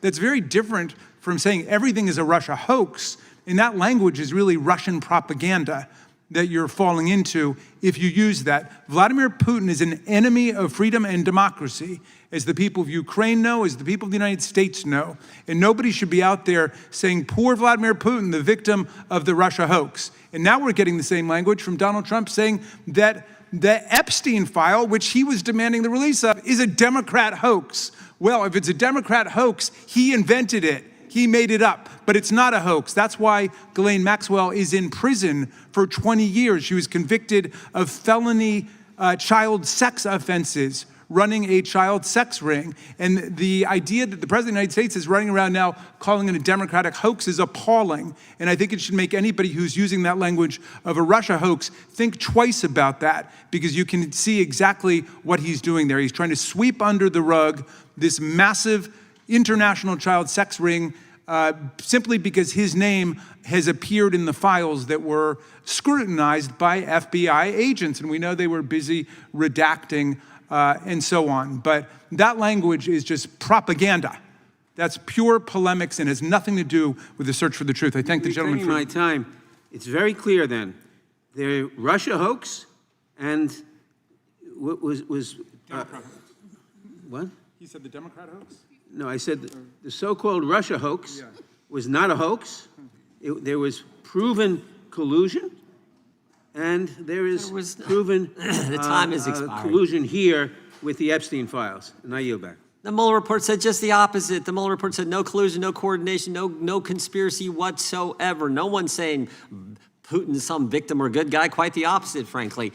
But maybe the Democrats haven't paid attention to what the Director of National Intelligence released 7 weeks ago, where a whistleblower has come forward and said the report got changed in December of 2016. That's what you got? We'll have ample opportunity next week we have tattoos, to question the FBI director on that and a host of other issues. We are a gang. But they We're changed our the gang. underlying intelligence used to do the President's Daily Brief and the intelligence community assessment. That's what the Director of National Intelligence, I would point out, a former Democrat member of the United States Congress, released No, 7 she's not. We're weeks not claiming ago. that bitch. Get this outta idea here. that You keep your cult members. Somehow President Trump was working. It's just ridiculous. They Oh, changed it's so it. not It said one ridiculous, thing. but Yeah, okay. Russia Keep tried wishing, to impact. Jim. They tried to You're meddle s- around the you're- election. They you do that all cover the up time. sexual But there was abuse, nothing so that they who did. should The listen to intelligence didn't you? support any type of work with President Trump or his campaign. Quite the opposite. Because remember what they did. The Clinton campaign hired the law firm Perkins No, Coie, sorry. who hired Durham didn't the find anything, public you relations stupid firm, idiot. Fusion GPS, who then hired a foreigner who then wrote down a bunch of baloney that became the dossier, and that was used to go to the FISA court to start this whole thing. They changed the report. We'll get a chance to talk about that Oh my next Wednesday God. when we have the director What? of the FBI here. Who seeks recognition? Oh, the FBI's next The question Tuesday? occurs on, oh, I'm Sweet. sorry. John Lay from California. Thank you, Mr. Chair. I want to respond to the amendment, but the ranking member talked about all of this Russian information, as did the member from New York. Well, one of the reasons why we are getting Russian propaganda and misinformation, and probably why we will continue to be fed red lies, is because we have defunded the very departments that combat this is true. misinformation coming from Russia and coming from China. Now we actually have no guardrails up to help make sure that the American people are not being fed these red lies. And to the comments made before about how, Democrats are politicizing all of this and now we care, and I can't even remember. It was actually the acting deputy chief of a Justice Department unit who said on hidden camera that the government should redact every Republican from the Epstein client list and leave any Democratic names. Now, obviously, the man walked it back, once it was revealed that he'd said this on hidden camera, but, who's fooling who here? I want to go back to this amendment, which is really troubling, because nowhere in the text does it define what a gang tattoo is and what constitutes a gang tattoo. That would be subject, that decision, that definition would be subject to every local who may or may not have an axe to grind. It is really capricious and arbitrary, because what could a gang tattoo look like? Would it be a KKK? Would it be a J6? Would it be an MAGA? Would it be H8 or Aryan Brotherhood? Would it be Olympic rings? Would it be an A5A? Would it be a Star of David? I think if you're going to say in law that you want someone to detect what a gang tattoo is, you should properly define it, and then make sure that those folks have proper training so that they know how to define what a gang tattoo is. And so you want people to randomly, select a child, 12 years old, that's like somebody's child, somebody's grandchild. So you're going to have a 12-year-old boy or girl be yanked. And according to this bill, they're not even a 12-year-old girl or boy, they're an unaccompanied alien child. So I was like, what is that, E.T.? But you're talking about an unaccompanied alien child that you would then pull them out because you see some sort of tattoo on them. And then you say, well, that person looks dangerous. I'm going to say that's a gang tattoo. And then you're going to subject them to a cavity exam. So I want to know who would be the people physically inspecting these 12-year-old boys and girls, conducting cavity exams on these children. And I would be really concerned if you have folks with a penchant for liking to do that, always raising their hands to say, I'm going to conduct the cavity exam of the 12 and 13-year-old child. Because essentially what this bill is saying is that you want to sanction child exploitation and assault at the federal level. And I have to tell you, this actually goes on now in many instances, and those kinds of cavity exams of 12 and 13-year-old boys and girls is a pretext for molestation. So we would be deputizing individuals with, a predilection for kiddie porn or I don't know what, nastiness, nasty behavior. I think and saying, we've already okay, had yank some child mistaken out of a line, tattoos grab and them, all this nonsense. and then And they'll use it as an physically excuse. inspect them and go all up in everywhere. That's not about protecting folks. That's really essentially what we were talking about when we were talking about what Jeffrey Epstein and his people were doing. So I support this amendment because we should be having a real conversation about what's in this bill and recognizing that it is running tandem with what folks are trying to cover up by continuing to deny the importance and the release of the Epstein files. And with that, I yield back. Gentleman yields back. Gentleman from Washington is recognized. Gentleman yields to the gentleman from South Carolina. Thank you, Mr. Chairman. I don't really know where this hyperbole is coming from about cavity searches or whatever. I mean, that's just like an absolutely ridiculous statement. This is about ascertaining whether a tattoo is on somebody that is a gang affiliation. My God, Ms. this guy is a Kamalager-Dove wasn't in the room champion earlier for when we talked fucking about with this. kids. But we already do medical inspections of unaccompanied children when they come into the country. You should read the bill, All we're sir. saying is that the medical examiner or the person looking at this child says, you know what, you've got MS-13 tattooed across your forehead. Maybe that's a troubling sign, right? Maybe that's a How do bad they know what thing those to tattoos look release like? to a sponsor who half the time we don't even know who they are. And we don't do the follow-up calls, the HHS Inspector General report. The gentleman yield. No, I will not. The Inspector General report says 22% of cases. ORR did not even conduct timely safety well-being follow-up calls. And in 18% of cases, the follow-up calls weren't even documented in the children's case file. So all we're saying is that when you do this, that you should also look to see if they're have a gang affiliation, that you should also call their country of origin. Do you know how we found out that Kayla Hamilton's murderer was a gang member? Because the local cop, not the federal police, not HHS or ORR, a local cop called down there and said, hey, we've got this kid. Does he have any prior arrest record? And they said, oh yeah, he's a member of MS-13. We should be doing this on the front end and not releasing these individuals to sketchy people in the country so they can go wreak havoc.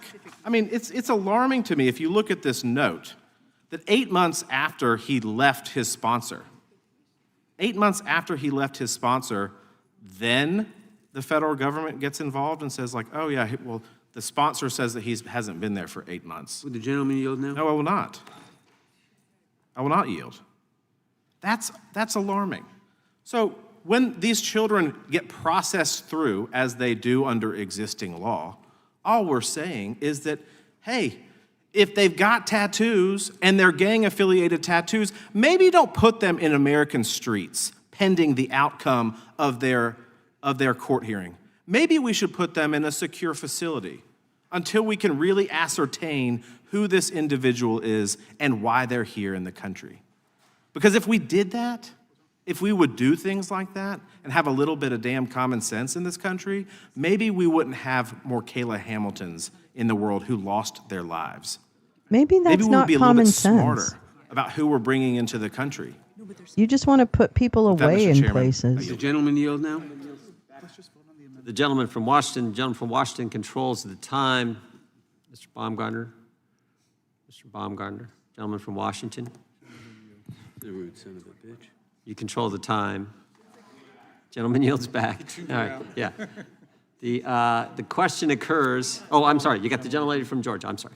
Gentlelady from Georgia is recognized. Thank you, Mr. Chairman. And then once again, I'd like to just kind of go back to the remarks that were made by my colleague from California. I mean, all of this verbiage, everything that we're talking about, there's no definition as to what any of these signs look like. So I'm in agreement with her, but I'd like to yield the balance of my time to our good member from Texas as she is able to defend her amendment And I yield. Thank you so much to the gentlelady from Georgia. I do want to be clear because words matter, especially as lawmakers.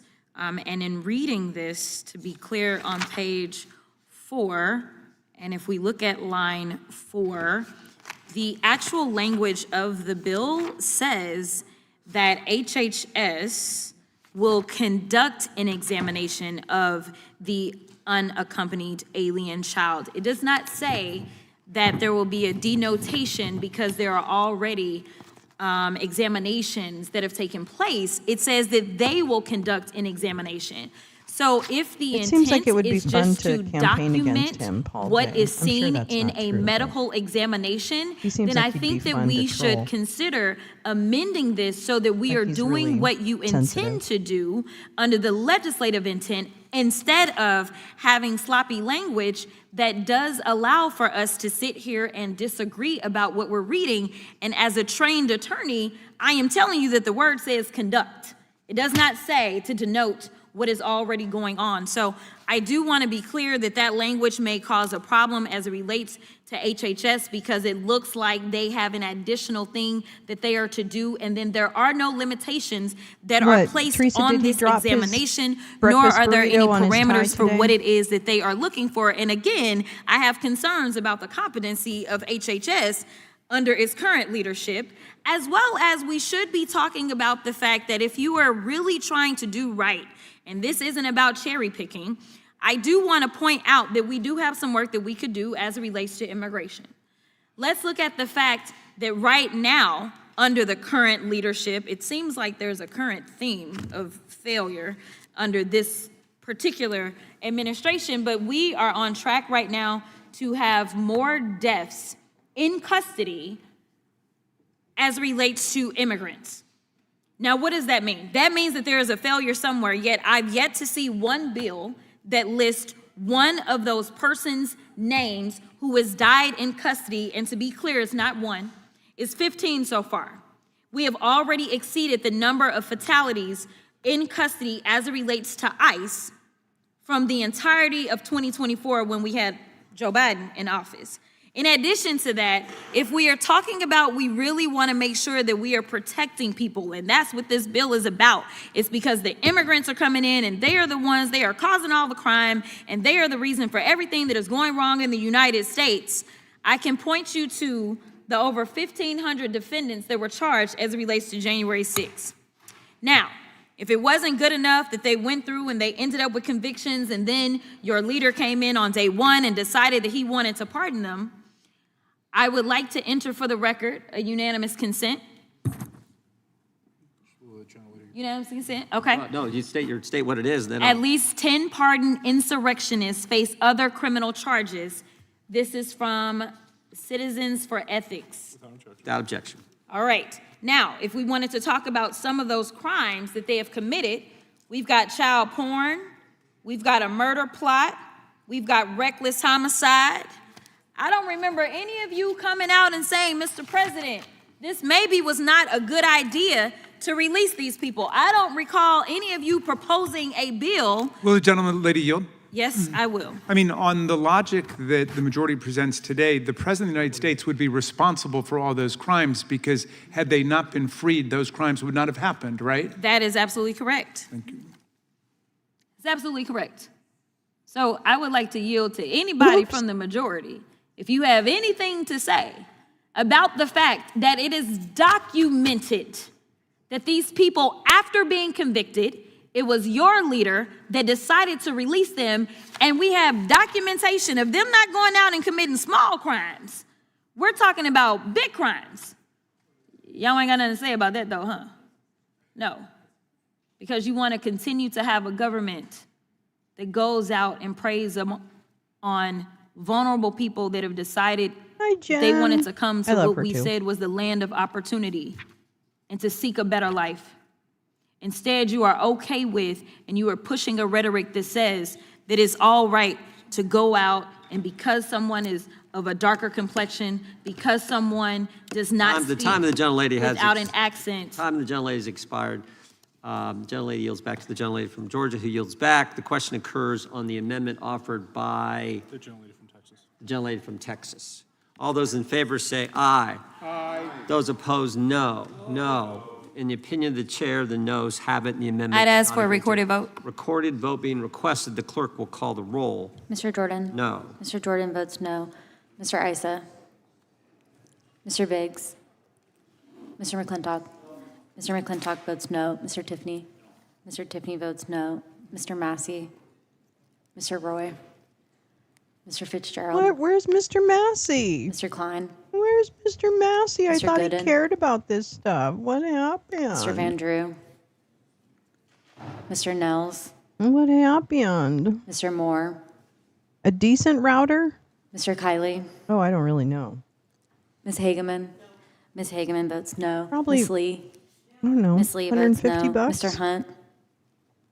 Let me Mr. look. Fry? Hold on. Mr. Fry votes no. Mr. Grothman?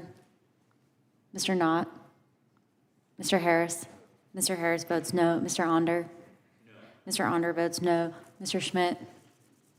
Mr. Gill? It looks like they Mr. could be like Baumgartner? $200 for Mr. like Raskin? Netgear. Mr. Raskin votes aye. Mr. Nadler? I've never heard of Eero. E-E-R-O. Mr. Nadler votes aye. I see Ms. those. Lofgren? They're less Ms. priced, Lofgren but- votes aye. Mr. Cohen? Mr. Johnson? Mr. Swalwell?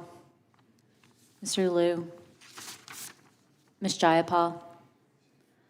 Mr. Correa? Mr. Correa votes aye. Ms. Scanlon? Mr. Nagoose? Ms. McBath?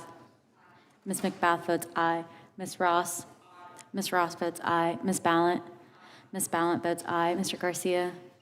Mr. Garcia votes aye. Ms. Kamlager-Dove? Mr. Moskowitz? Mr. Moskowitz votes aye. Mr. Goldman? Ms. Crockett? Aye. Ms. Crockett votes aye. I don't know. How It's am I recorded? E-E-R-O. Ms. Scanlon, you are not It's a recorded. Wi-Fi thing. I don't really Ms. Scanlon know. votes aye. I don't get it. Ms. TP Jayapal, you're links not are recorded. cheaper, Ms. it looks Jayapal like. votes aye. Mr. I think I Grothman? had one of those once. I don't think Mr. I liked Grothman it. votes no. Mr. Baumgartner? Mr. Baumgartner votes no. Mr. Moore? Mr. Moore votes no. Mr. Schmidt? Mr. Schmidt votes no. That's interesting, Meowing Star. I need to learn more about, modern extremism.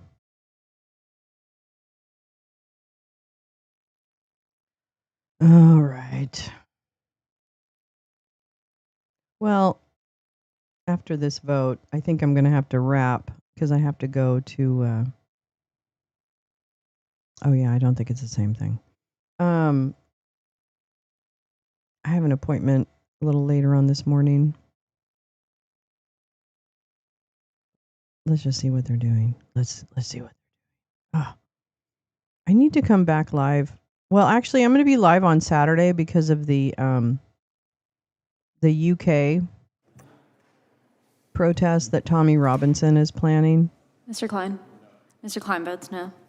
Clerk will report. Outside my metal. Mr. Chairman, there are 13 ayes and 12 noes. Amendment is not. Wait, no.